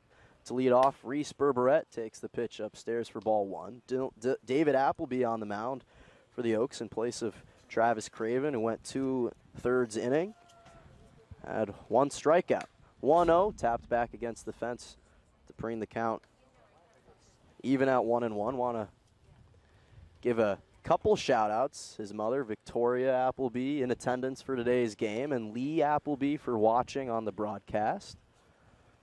1-1's cut on and missed for 1 and 2. Also want to give a shout out to Sandra Cockrell and Jody Johnston. Appreciate you guys watching the Oaks, and I know they appreciate you following the team. Appleby deals the 1-2, blooped into shallow center, and it's going to drop for a leadoff base hit. So Berberette, after starting 0 for 2 with 2 strikeouts, is on with a leadoff single.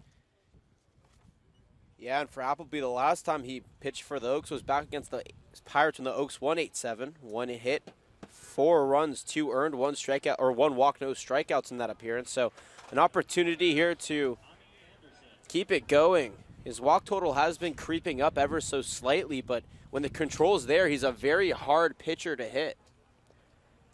So Berberette's on over at first. Tommy Anderson will step in. First pitch from Appleby's dealt low and outside for ball one. The shortstop out of Doane University. Doane University. Yeah, it's a tough one, Joan. I'll give you a pass on that one. In Lincoln, Nebraska. Love the state of Nebraska. A number of family members grew up in Omaha. Great state. 1-0. Drops outside for 2-0. Anderson led off with a single and lined one out to Weinstein, looking for his second hit of the day. Appleby comes set, deals the 1-1, launched into left. McFarland will make the catch for out number 1. That was a scary sight right off the back. McFarland with his back against the wall out on the warning track, able to snag that one before it does any more damage than fall into his glove. And now Danny Zimmerman, the Michigan Wolverine, stepping in 1 for 2 with a strikeout. Or actually 0 for 1 with a strikeout, but did advance to first on the walk. Looking to get on base for a second time with Berberette over at first. First pitch from Appleby. That's the fifth. Legends lead it 3-2. 0-2 just misses the outside for ball 1. 1-2 the count. Legends looking to extend their lead with Zach Chan on deck and Harrison Smith in the hole. Appleby comes set, deals the 1-2 into the Legends dugout to stay alive. The Oaks from now on, every game really crucial if they're looking to make the playoffs. They're trailing the San Luis Obispo Blues and the Santa Barbara Foresters in the Central Division. Oaks at 13-10, the Blues at 12-9, and the Foresters at 20-8. 2-2 tapped back against the fence.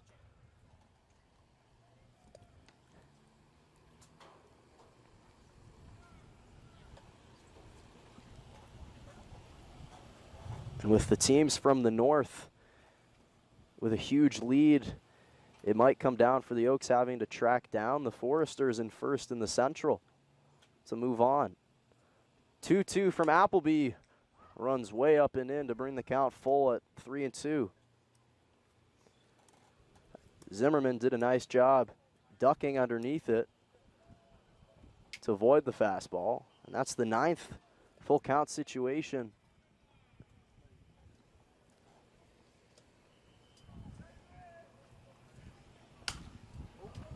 Two popped up against the fence, and it'll drift into the stands once again.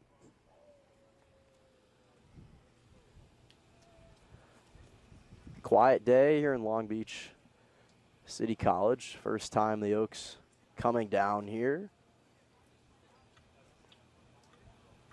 Great venue. Nice neighborhood surrounding. 2-2 from Appleby. Half-hearted swing is going to drop into shallow left center for another base hit. So Zimmerman's on over at first, and Berberette will advance over to second. Yeah, sometimes all you need is a little blooper to get your confidence up, and right there a half-hearted swing by Zimmerman, but it was able to be just enough to get out of the reach of Shaken from short, and Miller out in center field. And now there's first and second with only one away. One away in the bottom of the fifth. Zimmerman over at first. Berberette at second. Zach Chan stepping in, got walked his last time up, and grounded one to short in the first inning. The Oaks also have Jackson Simonsgard in the pen, quickly warming up. See here how short the leash is on Appleby. Appleby comes set, deals the first pitch, popped up, and it's going to drift out of play for strike one. Chan ultimately came around to score in the fourth. That tied the game up. But down in the count, 0-1. Appleby comes set on the mound, checks the runner at second. Peers and fires the 0-1 on the inside corner for strike two. Beautiful pitch. Chan tried to hold back his swing, and he did, but not before Appleby clipped that inside corner. Yeah, there's no better pitch than that inside fastball. If a pitcher can get it, spot it like that, Appleby's setting himself up now in a very nice situation. Here comes the 0-2, low in the ground for ball one.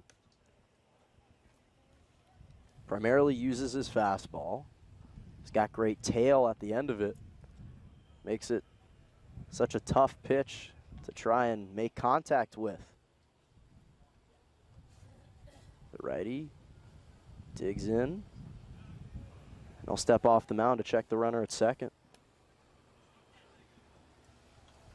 Legends lead at 3-2. 3 runs on 7 hits and no errors. And the Oaks, 2 runs on 5 hits and no errors for themselves. Yeah. Beautiful pitch on the outside is cut on and missed for strike 3. First strikeout on the day for Appleby, and that puts 2 away for the Legends here in the bottom of the 5th. That's 8 strikeouts now for the Oaks collectively through 3 batters, or through 3 pitchers, I should say. Not too bad. Only 3 walks to go along with those strikeouts, but they still have some work to do if they want to come back in this game. So runners still at first and second. Harrison Smith steps in. First pitch from Appleby's cut on and missed for strike 1. Beautiful fastball right down the heart of the plate for the first strike. Just struck out Chan for his first strikeout, and Smith, the left fielder out of Oral Roberts University, looking for his second hit of the day. 0-1, swung on and missed for strike 2. I'm glad that Appleby's resorting to mostly his fastball because that is his most effective pitch. You saw him throw that curveball in the last at-bat low and away in the dirt. He does have very good control on that fastball, and it's very good for the Oaks if he can get that placement because it gives the batters fits. Appleby comes set, deals the 0-2, tapped back against the fence, and we'll do it again. He redshirted at Utah and then transferred to Santa Barbara Community College.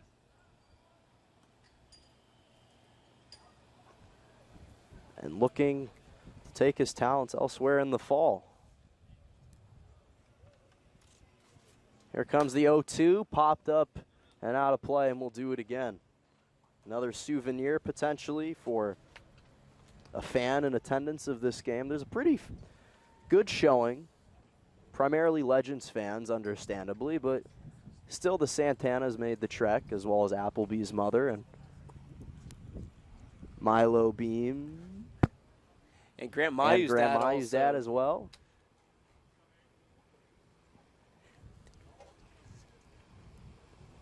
Love to see them here. 0-2 from Appleby's, cut on and missed. Up and in for strike 3. Back-to-back strikeouts for Appleby ends the bottom of the 5th, but the Oaks still have work to do. They trail it 3-2 as we head into the top of the 6th. Don't go anywhere. We'll take a short break.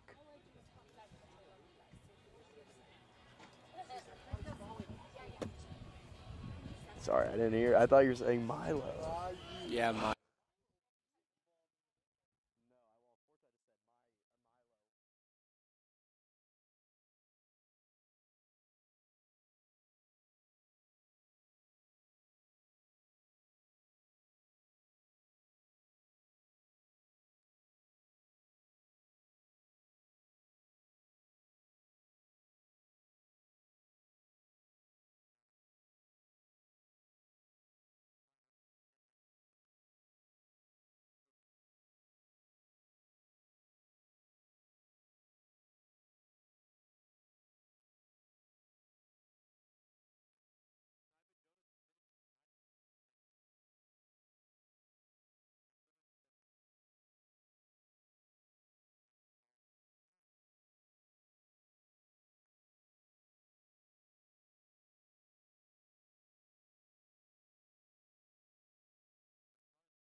First pitch from Molnar is taken on the outside corner for strike one. Grant Mayu to lead off in the cleanup spot here in the top of the sixth. DJ Miller on deck and Chase Cockrell in the hole. Oaks looking to do some work as they're down 3-2. Second pitch from Molnar misses the inside for ball one. Legends jumped out to a 1-0 lead, and then the Oaks took it back in the top of the fourth before they gave it back up. Grounder to Hopper to short. The throw to first is going to get there in time for out number one. Yeah, close call there. A bang on that short, or that slow to Hopper, but Anderson able to come up with it with enough time to gun down Mayu at first base. Mayu tried to beat out the throw. Couldn't do it in time, but it looks like he's moving okay after he tapped a ball back onto his ankle, took a beating. Miller hits the hanging curveball into right center. And a nice catch from Stefanik for out number two. So a quick ground out and a fly out deep into right center puts two quick ones away for the Oaks in the top of the sixth. Chase Cockrell, the Ole Miss Rebel, looking for the tying run. He's 0 for 1 with a strikeout. Or 1 for 2, excuse me, with a strikeout and a single. Looking for 2 for 3. First pitch, beautiful curveball on the inside corner for strike one. Molnar on the day in a little over 3 innings. He's given up 4 hits, 2 runs, and 3 walks. Second pitch dealt inside for ball one. 1-1 the count. Mayu led things off with a ground out to short. Miller followed that up with a fly out into right center. Cockrell looking for a 2-out hit. Cut on and missed for strike two. 1-2 the count. Cody Santana, the Hawaii Pacific Shark, looming on deck. Molnar deals the 1-2, taken on the inside for ball two. Is looming the best word? What does a shark do when they're like get ready to catch their prey? They attack. No, but before that. 2-2 on the inside to bring the count full of 3-2 because he's a... You know how like snakes coil? What does a shark do? Because I feel like that could be applicable to... They loom in the distance. I guess loom is the best word. I'm just trying to think if there's a scientific term. Powerful hitter. Payoff pitch to Cockrell, runs outside for ball four. Nice patience, sends him over to first. And that's the fourth walk on the day for Molnar. The Oaks have to start capitalizing. They are really putting themselves in a hole with the lack of offense that they are putting up after they get a runner on base. Now the 5th walk on the day they've drawn. And they have yet to put up more than 2 runs in today's game, even though they've had a total of 7 base runners. Santana swings and misses on the first pitch for strike one. Upstairs fastball from Molnar. Santana is 0 for 2 on the day, advanced to first on the fielder's choice. And the last time these two teams played, he was 2 for 4. Pickoff attempt over to first comes late. Although Sam Shaken came in to pinch run and ultimately came around to score a run. But nonetheless, Santana looking for his first hit on the day. Molnar comes set. Deals the second pitch low and outside for ball one. 1-1 the count. Cockrell over at first after he drew the walk. And the left-hander looking to tie this game up or potentially take the lead. Molnar works out of the stretch, deals the 2-2 curveball, misses the top part of the strike zone for ball two.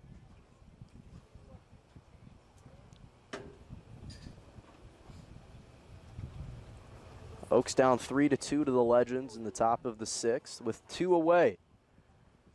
2-1 catches the outside corner for strike two. 2-2 the count now for Santana. Molnar takes the sign from Barham, sets and fires. The curveball that catches the outside corner for strike three. Santana caught looking. First strikeout on the day for Molnar, and the Oaks still trail the Legends 3-2. We're through 6 full here at Joe Hicks Memorial Field. Don't go anywhere. We'll take a short break.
Go here at Joe Hicks Memorial Field. Welcome back, everybody. I'm Jonah Malkin. Alongside me is Jonathan Rifkin. David Appleby still on the mound for the Oaks. In the bottom of the order in the 9th spot, Robbie Barham, the catcher, to step in. Also want to give a shout out to Sydney Harpenow for listening on the broadcast.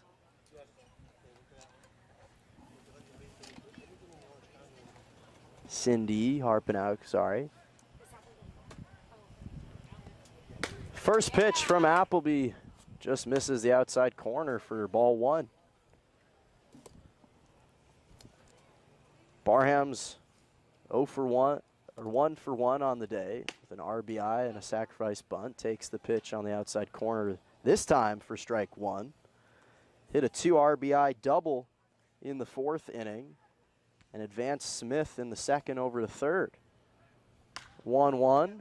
Popped into shallow right field. Cockrell trying to get underneath it, and he'll make the catch for a nice out, number 1.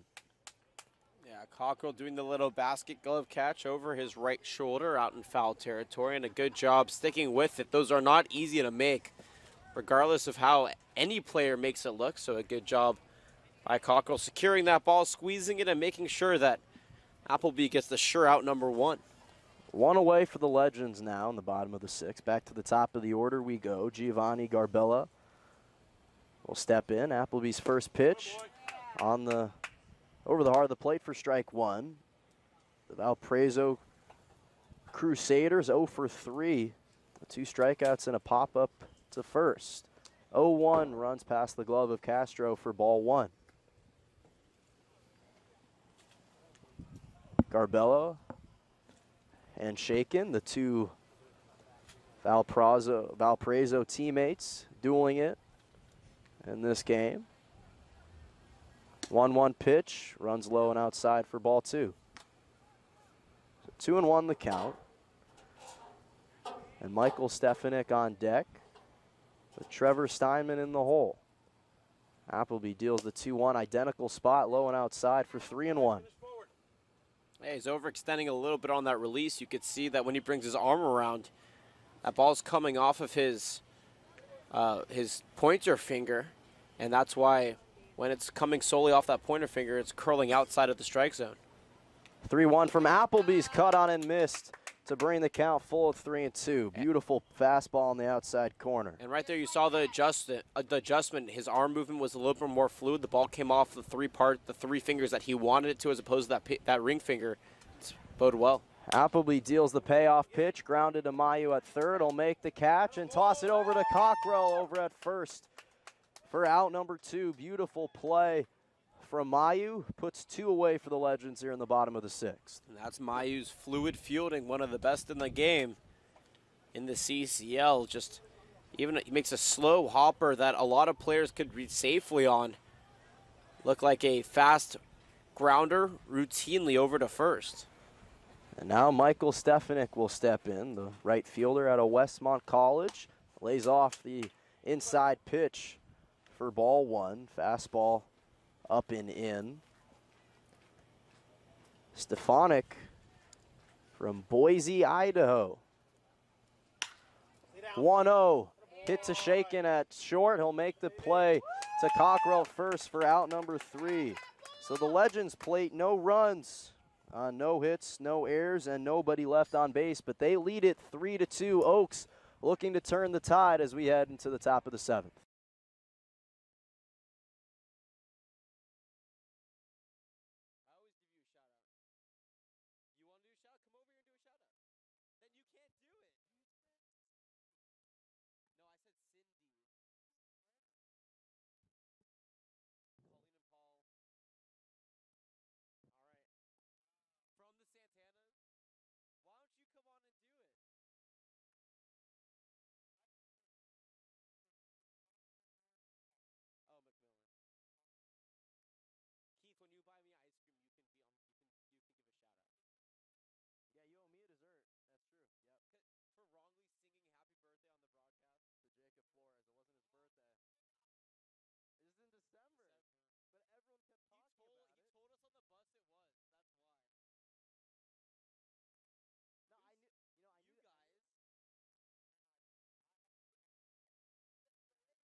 Top of the 7th, we go. Welcome back, everybody. And for the 7th, 8th, and 9th innings, I'm Jonah Malkin, my broadcasting partner, Jonathan Rifkin. Thanks, Jonah. Phenomenal job as always. First pitch to Jordan McFarland. Runs outside for ball 1. McFarland's 0 for 1 on the day with a strikeout and a walk. Molnar back on the mound for his 5th inning of work. Comes set on the rubber and fires the 0-1 pitch lone away for ball number 2. 4 hits, 2 runs, 4 walks, no strikeouts under Molnar's belt, but the Oaks unable to convert. They've left a total of 4 runners on base in the first 6 innings of this game. The 2-0 is dealt and hit into shallow right center field. The leaping acrobatic grab by Chan out of second base robs a base hit. And that was a phenomenal play by the Hawaii product, making out number 1 look like a Cirque du Soleil show. Unbelievable. If you've seen that Marshawn Lynch determination video right now, Zach Chance says, I am determined to make that catch, and he made the acrobatic beautiful for out number 1. You know, I know our quality, the quality of our product is just as good as ESPN, but we should still call them up and have that play up there. Jacob Castro steps in and pops the first one he sees in a shallow left center field. Anderson comes out of short to make the grab for out number 2. 4 pitches and 2 away here after that exciting grab at second and then an easy pop out to short. And we'll go back to the top of the order now for Sam Shaken on the day. Shaken is 1 for 2 with a strikeout, a walk, and singled, but he was out on a 1-4-6-3 pickle back in the 5th inning. Molnar comes set on the rubber, takes a sign from Barham and deals the first pitch, a curveball taken for strike number 1. I want to give one more shout out, Colleen McMillan and Paul by way of the Santana family. I tried getting Al on the mic, but he decided to defer to another day, maybe in Ventura on Sunday.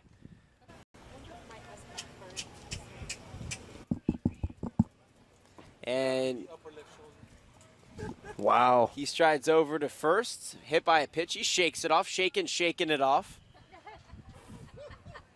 I see you like to listen to a lot of Taylor Swift in your off time, You know what? If you can apply Taylor Swift to a lot of parts of life, then this is one of them. Yeah, she made a similar type of comment congratulating Russell Westbrook when he won the MVP, saying that the two of them helped each other shake off whatever was going through their lives at the moment. So maybe that applies to Shaken also. You can apply it there. But hopefully he's okay.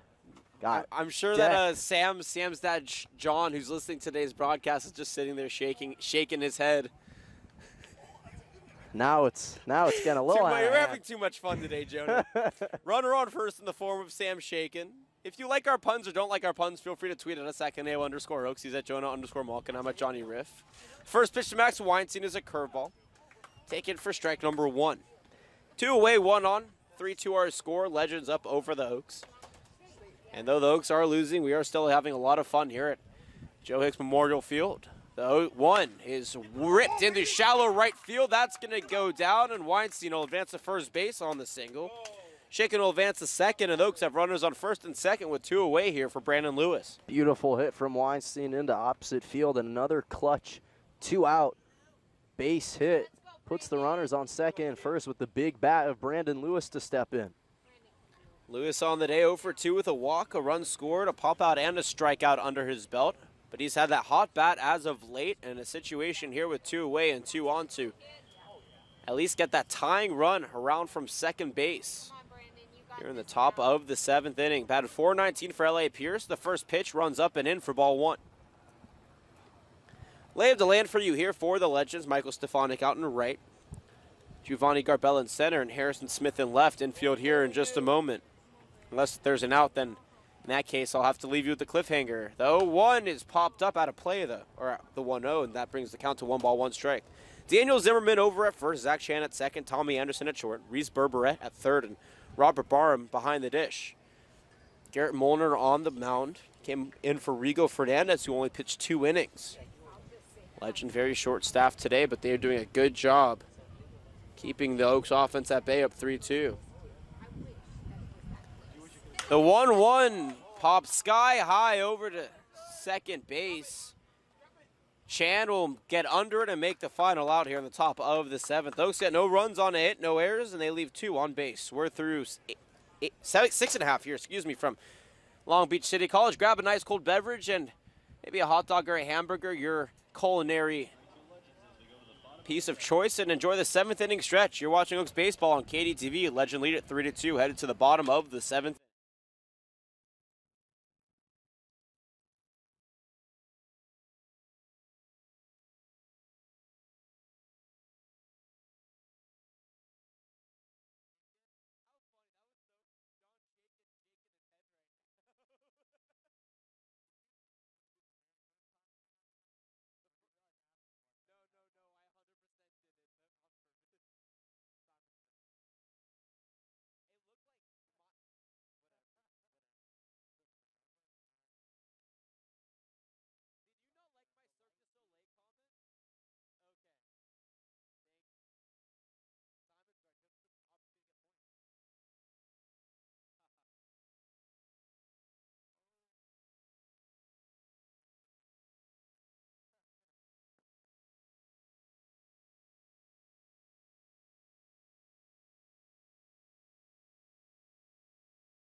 Jonah Mulkin, Jonathan Rifkin, Oaks Baseball here on KDTV. Bottom of the 7th we go. 3-2 Long Beach legend. Jackson Simonsgard, the new Oaks pitcher from Ventura College, on the mound. Trevor Steinman in the batter's box. 1 for 3 with 2 strikeouts looking, and an RBI single back in the first. The first pitch from Simonsgard on the inside for ball 1. Simonsgard comes in relief for David Appleby. 2 hits in 2 innings. No runs, no walks, 2 strikeouts. Simonsgard started his career at Oxnard College. Now at Ventura College in his 3rd year with the Oaks as he comes set and fires the 1-0. Low for ball 2, and this season he has been phenomenal out of the pen. One of the most reliable Oaks relief pitchers, a lefty who has pitched very well against both left-handed and right-handed pitchers. Something a lefty reliever normally doesn't fare too well against is those right-handed pitchers, but not Simonsgard. Comes set and deals the 2-0. Inside for ball 3. And while we're on the subject of puns, you could say he's been unrelievable this past season. Jonah, I think that in the relief spot. I think that if you had to think about it and it didn't come naturally, maybe we've gone too far. 3-0. Low for ball 4. I can't help but laugh, but man, it's a laugh of pity. 4 walks in total for the Oaks. Now 1 for Simonsgard, runner on first. Reese Berberette stepping in, 1 for 3 on the day with 2 strikeouts and a single. As there will be a pinch runner. And we'll tell you who that is in just a moment. Once that's communicated, it's number 33, Grant Gamble from Azusa Pacific. Opportunity here to try and extend the Long Beach Legend lead. First pitch in, low and inside for ball 1. 5 straight balls now here for Simonsgard. Want to give another shout out to Oaks former general manager Vern Merrill out in Hawaii, where he is living the dream. Pula Nalena Beach in Maui. I can't even pronounce it. 1-0 pitch inside for 2-0. I don't know if that was correct, but nonetheless, Vern, we miss you, and we know that we can take some solace in the fact that you're watching Oaks baseball out in Hawaii. Quickly, head coach Solis is going to stride out to the mound after Castro and Simonsgard start talking. 2-0 the count, runner on first, nobody away. 3-2 our score, Legends up over the Oaks. There's an opportunity now for us to talk about tomorrow a little bit. 5 Oaks players and head coach David Solis are headed to Compton in the All-Star game. DJ Miller, Juan Gonzalez, Max Weinstein, Evan McMillan, and Robbie Medell. And head coach David Solis was named the skipper for the CCO South All-Star team, his first of the like. And he has done a phenomenal job with this team. His 6th year as head coach, 11th with the team. He's been with the team since its inception in 2006. Meeting breaks, Berberette back in the batter's box. We'll look ahead at the schedule for the Oaks here in just a moment once again. Simonsgard comes set on the rubber after checking Grant Gamble over at first. Takes the sign from Castro, kicks and fires the 2-0, low in the dirt for ball 3, and he's dealt 6 straight balls now, or 7 straight balls, I should say, to begin his relief appearance. And that pitch was low and on the inside, but there have been a couple close calls. It seemed like on a couple pitches he might have clipped the inside corners. 3-0 pitch, low once again, and that's 8 straight balls. He's walked the first 2 batters. Gamble over at second, Berberette at first. And the Oaks have given up now their 6th walk on the day. Oaks have the day off tomorrow as it is the CCL All-Star Game, 7 p.m. You can watch it on Fox Sports if you're in the area on Fox Sports West. If you're not in the area on Fox Sports Go online. The Oaks will be back home against the Legend on Thursday. On Friday at home against the Orange County Surf. And I'm going to give you a little heads up for that game here in just a moment as Tommy Anderson digs in 1 for 3 with a single, a line out, and a flyout in 3 at-bats. Simonsgard comes set on the rubber and fires the first pitch for a strike, his first strike in 9 tries here today. So on Friday, Jonah and I are going to take a little break. We're going to be on the broadcast, of course. But for the middle innings, Jonah and I are going to switch off intermediately throughout the game. But for the middle innings, We're going to give an opportunity here as the 0-1 pitch runs low to both our statistician Keith Schneider and Robbie Medell, the Oaks closer, to do a little bit of play-by-play. Give Jonah and myself a little breather, maybe an opportunity to catch some Oaks baseball from a fan's perspective, not something we've been able to do. So that'll come on Friday. Robbie and Keith will take over the middle innings. The 0-1 is cut to Mayu at third. The fire over to second is in time for the 5-4 fielder's choice. Advancing to third on the play is Gamble. Berberetta's head back to the bench, and Anderson over at first on the fielder's choice. Nice play from Mayu, tossing it over to Weinstein for 1 out. Just couldn't get there over to first in time for the double play. Daniel Zimmerman getting set to dig in, and actually it looks like we have, no, it is Daniel Zimmerman, my mistake. Regardless, runners at the corners, 1 away here. 3-2 our score, and Simonsgaard in a situation where the lead could double as he attempts a pickoff attempt, but diving back safely is Anderson. Zach Chan in the hole, or on deck Harrison Smith in the hole. Lave to land for the Oaks. Lewis out and right, Miller and center, McFarland in left. Infield here in just a moment. Simonsgaard checks the runners at both corners, comes set on the rubber, and deals the first pitch to Zimmerman on the inside corner for strike number 1. Beautiful inside fastball from Simonsgaard. That's his go-to pitch. Although he missed a couple earlier in this inning, starting to find his groove and dealing beautiful sliders. To finish off the infield for the Oaks, Cockrell at first, Weinstein at second, Shaken at short, and Mayu at third. Behind the dish is Jacob Castro. Simonsgaard, the fourth Oaks pitcher on the day. Checks the runner at first, comes set. Pearson fires the 0-1, swung on and missed for strike number 2, and that's the Simonsgaard that we've been accustomed to this season. 1 away, runners at the corners, 3-2 our score, but the Oaks in double play formation. Weinstein and Shaken, 2 of the best. Looking to turn 2 if they get the opportunity, but Simonsgaard wants the strikeout. He deals the 0-2, and that's swung on foul back against the fence, and we'll do it again, no balls, 2 strikes. This could be a big out if the Oaks can collect it, because now with 2 away, if they can get into a situation where it's 2 away, they can solely focus on Chan and not worry about anything else that's going on. Zimmerman takes a couple practice swings, twirls that bat around, shoulders it, waves it in a counterclockwise circle. Simonsgaard from the belt to stretch, though, 2, swung on and missed for strike 3. 4 pitches. Strikeout number 1 for Simonsgaard. And Zimmerman is headed back to the bench, making way for Zach Chan. 0 for 2 on the day with a groundout, a strikeout, and a walk.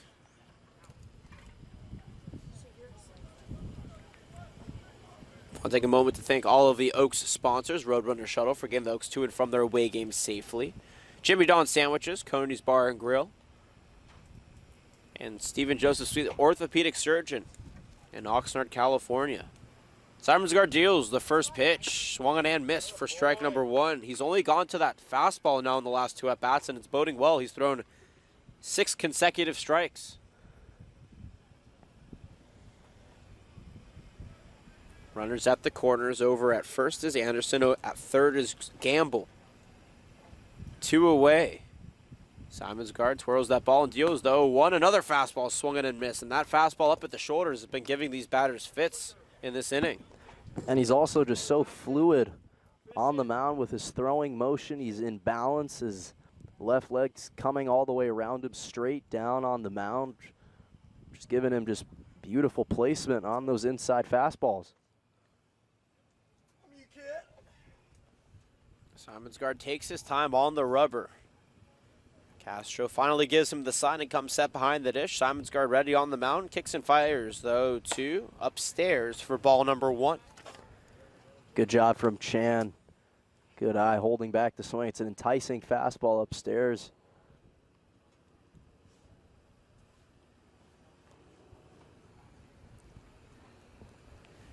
Three to our score here. Bottom of the 7th, 2 away, 2 on.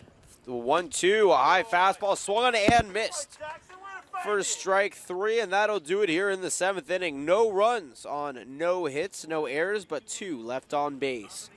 We're through 7 full here from Joe Hicks Memorial Field in Long Beach, California. Long Beach Legends lead at 3-2. You're watching Oaks baseball on KDTV. We'll be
sun beginning to fade away a little bit as the shadows get longer on Joe Hicks Memorial Field.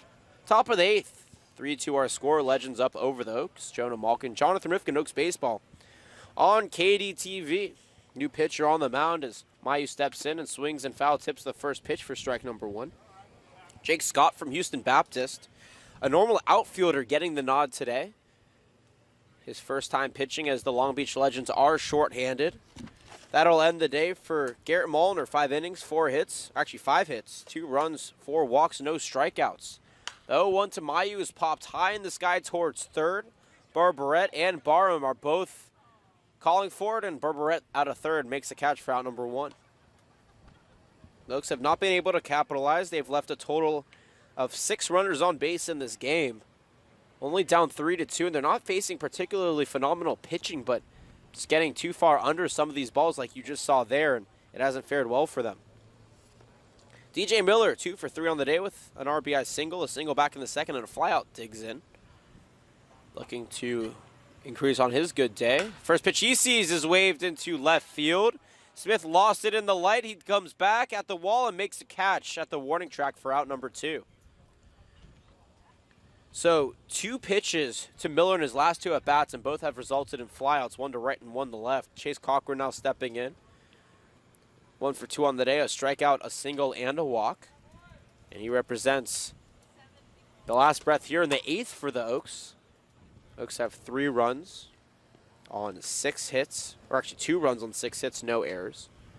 Legend with 5 runs on 8 hits and no errors. The first pitch is fouled back for strike 1 to Cockrell. And he was in the same exact situation in the top of the 6th, 2 quick outs. And then Cockrell looking to get things started with 2 away. 0-1 taken low and away, 4-1, 1 strike the count. After Friday's game, like I laid it out for you, I told you that we may have a mix-up in broadcasting. I'll give you a reminder on Thursday about that. On Saturday, the Oaks will be home against Team Victory, as the 1-1 is chopped back for strike number 2. At 4:30, and the Oaks will cap off the week in Ventura against their final game, or in the final late game against the Halos. 5 o'clock on Sunday, but that is subject to change, likely to 12. The 1-2 upstairs, Cudanan missed for strike 3. Down goes Cockrell, and we are quickly done with the top half of the 8th. No runs, no hits, no errors, nobody left on base. The Oaks retired in order. Bottom 8th we go. Legends up 3-2 here on the Oaks Broadcasting Network, KDTV, simulcasted on.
But eventually all the players talk to the left.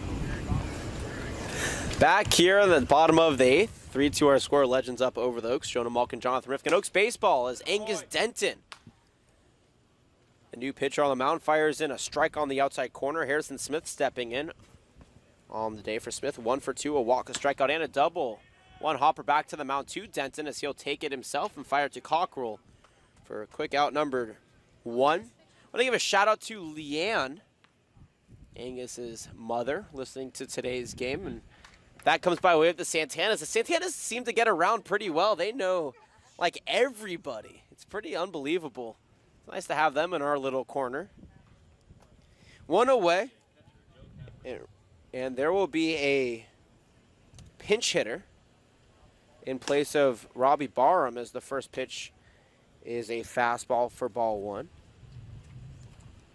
It's Joe Caparis from Pepperdine as he takes the 1-0 pitch on the outside corner for strike 1. 1-1 the count. Heading to sophomore year, playing catcher from Fallbrook, California. Went to El Camino High School as he chops foul that pitch. 1-2 the count. 6'1", 180. Looking to extend this inning here. Denton deals the 1-2. Jams him as he grounds it out to Weinstein at second. He'll make the play over to first for out number 2.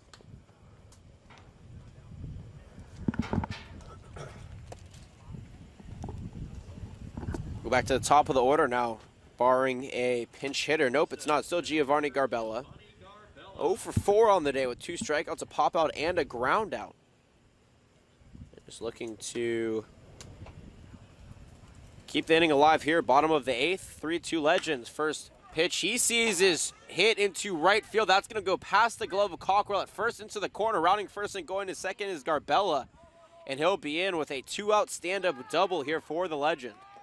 Great hit deep into right field for Garbella to get his first hit. And then a nice slide from Lewis to perhaps prevent Garbella from advancing from second all the way to third. Folks, the Oaks are selling raffle tickets You have an opportunity to win an Albert Pujols autographed bat, a Mike Trout autographed baseball, Cole Calhoun autographed baseball, a Mike Scioscia autographed bat, Caneo Oaks merchandiser, two $25 Visa gift cards, $5 per ticket, $20 for 5. Winner not need to be present. Feel free to tweet at us to reserve a ticket or however many tickets you want. Michael Stefanik digs in. Also, contact Jono or myself. Email info@oaksbaseball.org or jrifkin@oaksbaseball.org if you are interested. We'll set you up with some of this cool merchandise if you win. Raffle ends July 15th. The first pitch to Stefanik runs outside for ball 1. 2 away, 1 on. 3-2 our score here in the bottom of the 8th inning.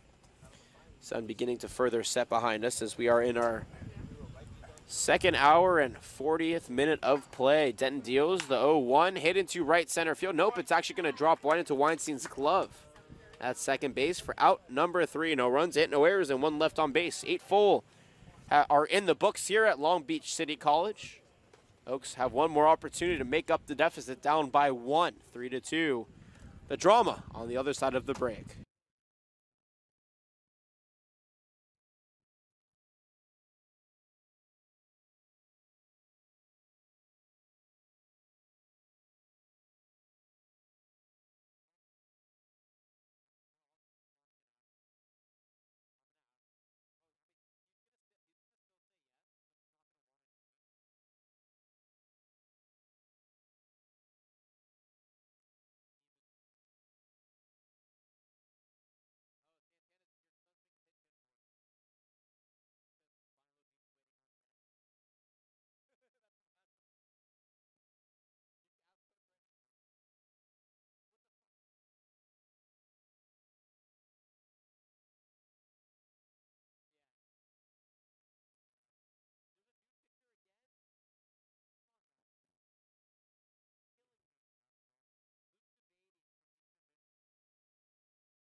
Milo Beam set to lead off here in the top of the 9th in place of Cody Santana.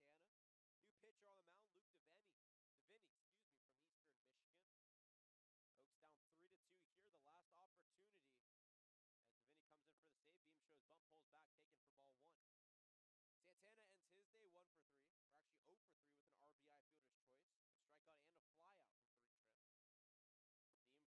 opportunity. As Devaney comes in for the save, Beam shows bump, pulls back, taken for ball 1. Santana ends his day 1 for 3, or actually 0 for 3 with an RBI fielder's choice, a strikeout and a flyout in 3 trips. Beam from Purdue takes the 1-0 pitch on the outside corner for strike 1, 1 ball, 1 strike. And we were told that Nellie Beam, his mother and our biggest fan, is not watching today, but we'll give her a shout out anyways as the 1-1 pitch runs on the inside corner for strike number 2.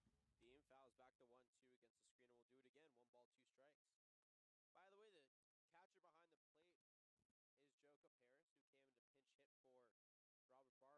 who's been a pretty consistent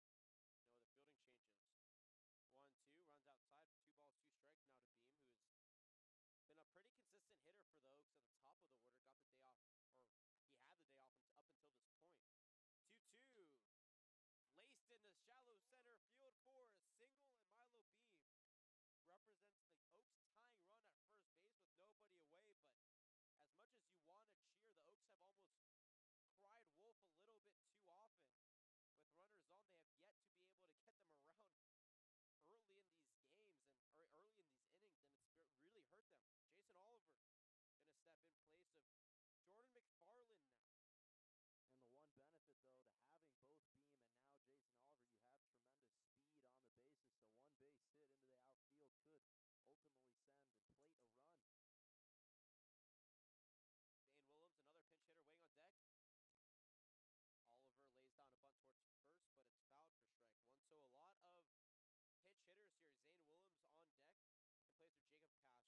Jason Oliver in place of Jordan McFarland and Milo Beam. Either the second or the third fastest guy over at first base today. Milo Beam over at first, either the second or third fastest player for the Oaks. Jason Oliver and him have yet to run against each other, but we'll see. One on, nobody, way through to our score. Another bunt shown from Oliver. He gets it down back to the pitcher, Deviney, and he'll underhand toss it to Zimmerman in time for out number 1, but that does the job. Runner in scoring position, the tying run, as Zane Willems will step in now with 1 away in place of Jacob Castro, who ends his day 0 for 3 with a couple of groundouts and a pop-out. Nice sacrifice bunt from Oliver, advances Beam to second, and now 1 base hit with Beam's speed. Should be able to send him home. We did see a controversial ending with DJ Miller, but normally 1 base hit in the infield with a speedy guy like Beam over at second could be all the Oaks need to tie it up. Zane Willems headed to Texas Tech in the fall, digs in the first pitch, taken on the outside corner for strike 1. That was a very generous call because that pitch was not called in favor of the Oaks when their pitchers pitched those fastballs in the outside corner. 0-1 the count to Willems. Deemed Billy Bob by his teammates. Deviney deals, it's hit up the middle into center. Beam is being waved around third, the throw will not come, and the Oaks have tied it up on an RBI pinch hit single by Zane Willems. We're all knotted up at 3 apiece here in the top of the top of the 9th inning. Beautiful hit from from Willems up the middle, and like I said, with Beam's speed, able to come around from second all the way home. And now we have a tie game here in the top of the 9th.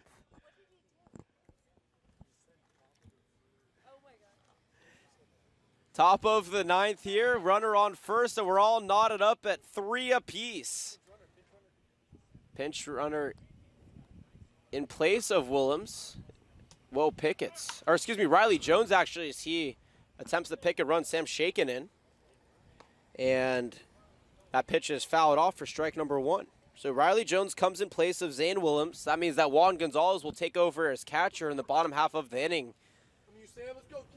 Both now Oaks catchers, besides the All-Star, are sitting out. That was a big hit. The 0-1 outside for ball number, the 0-2 outside for ball number 1.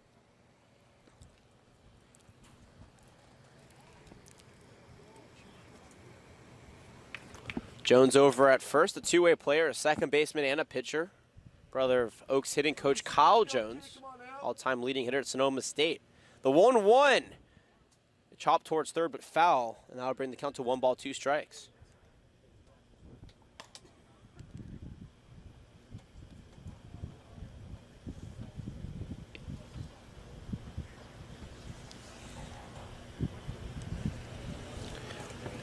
One-two count to Shaken on the day for him. 1 for 2 with a walk, a hit by a pitch, a strikeout, and a single. Go-ahead run over at first base. Shaken digs in. Deviney deals the 1-2 upstairs, and that'll even the count at 2 balls and 2 strikes. No Robbie Medell, by the way, for the Oaks today. So that means that Evan McMillan would likely be the closer should the Oaks get ahead in any part of the game. There are no lights here also, by the way, so if this game does go too long, they could call it due to darkness, and we could play the rest of it on Thursday.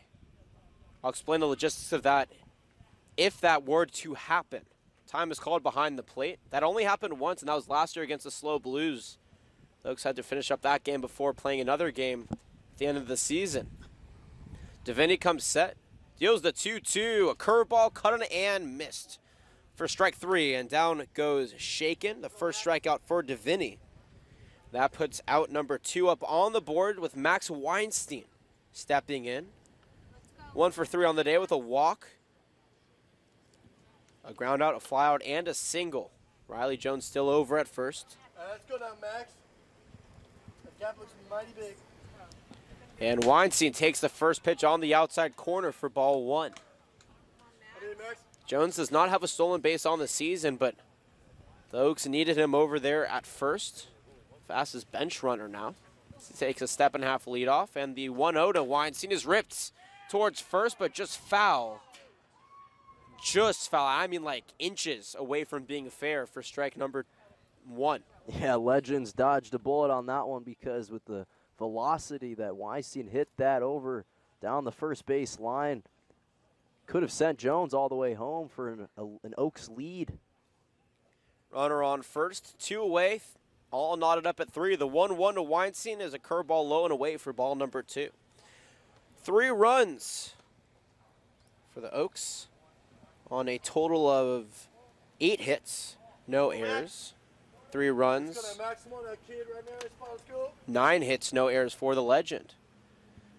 The 2-1 is skied into left center field, going back, running it on his Garbello, and that is going to be caught from the center fielder at the wall for out number 3. Nonetheless, though, the Oaks plate 1 run, the game tying run on 2 hits, no errors, and 1 left on base. We're through 8.5 here from Joe Hicks Memorial Field. 3-3 score. The Legends look to take it in the bottom half of the inning. You're watching Oaks Baseball on KDTV. It's a good one. We'll be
bottom of the 9th. Angus Denton still on the mound as the first pitch is chopped foul to Grant Gamble.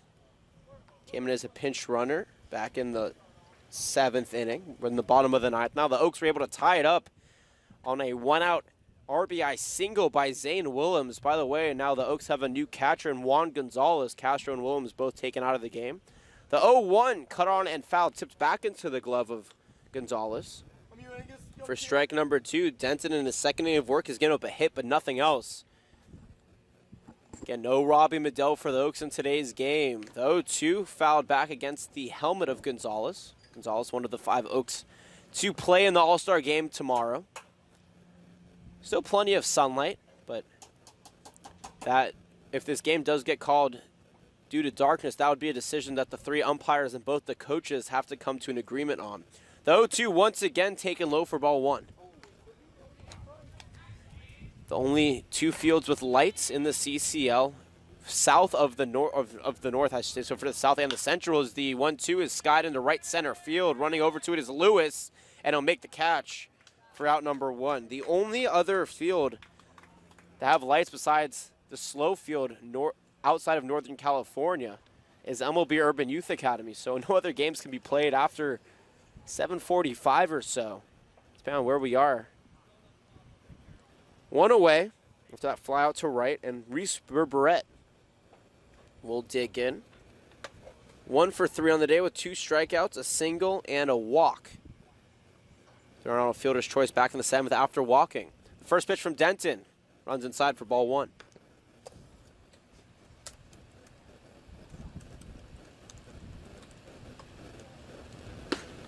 1-0, taken at the knees for strike number 1. 1 ball, 1 strike now.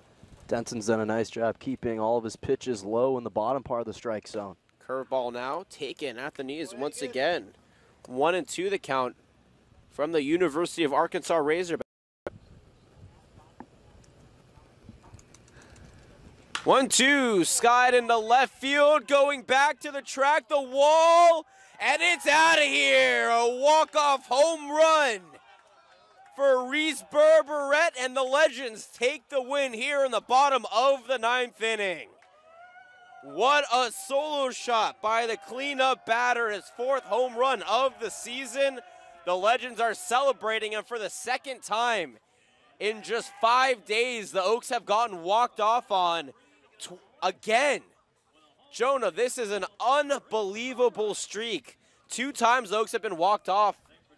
Last Thursday against the SoCal Catch, and now here against the Long Beach Legend. It's just unfortunate because the Oaks were just starting to pick up steam. They had played pretty well throughout the entire game, although they did leave 7 on. Despite that, no errors from either side. So in terms of controlling the things you can control, they did that. We talked about that coming into this game. The only downside was their inability to generate a lot of hits. We saw once again they were able to just get 8 hits on the day, and so unfortunately the Legends were able to just make enough plays down the stretch, but just a devastating loss. As you mentioned, the 2nd walk-off home run, and there's only so much you can do. Denton threw a 1-2 pitch ahead in the count, and Berberet just able to get underneath it and launch that over the left center wall. And got to give it to the Legends. They played a hell of a game, and that's why they're coming out on top. Final line for you. The Oaks get 3 runs on 8 hits, no runs, 7 left on base. The losing pitcher, Angus Denton. 4 runs, 10 hits, no errors, 11 left on base for the Legend. Luke Davini gets the win. And for the Oaks, they drop to 19-13 overall, 13-11 in the CCL. The Legends advance to 20-16 overall, 11-14 in the CCL. Some big performers for you on the day. Obviously, Zane Williams with that clutch RBI single to tie up the game in the 9th. DJ Miller went 2 for 4. And that really is about it. Max Weinstein went 1 for 4 as well, and with a walk, but no one else really on offense made that big of a contribution. On the Legends side, obviously Reese Berberet gets the offensive player of the game with that game-winning home run in the bottom of the 9th inning. Before that, he was 1 for 3. So went 2 for 4 with a walk, a home run, and a single. The other Legend to have a big game was in the bottom of the order. Robert Barham had an 2 RBI double. Ended up going 1 for 3 with a sacrifice as well. Well, as the sun sets, we will leave you here at John Hicks Memorial Field. Thank you so much for joining us, for everybody who made this broadcast possible. The Legends staff for making sure that we were set up and had the broadcast up and running. Our statistician Keith Schneider, my broadcasting partner Jonah Malkin. My name is Jonathan Rifkin, signing off here from Long Beach City College. The Oaks have off tomorrow. Join us at 5 o'clock on Thursday. The Oaks will be back at home against the Long Beach Legend. Watch the All-Star game tomorrow at 7 o'clock on Fox Sports West or Fox Sports Go online. And once again, on a beautiful night from Long Beach, my name is Jonathan Rifkin, signing off, wishing you a wonderful rest of your Tuesday evening.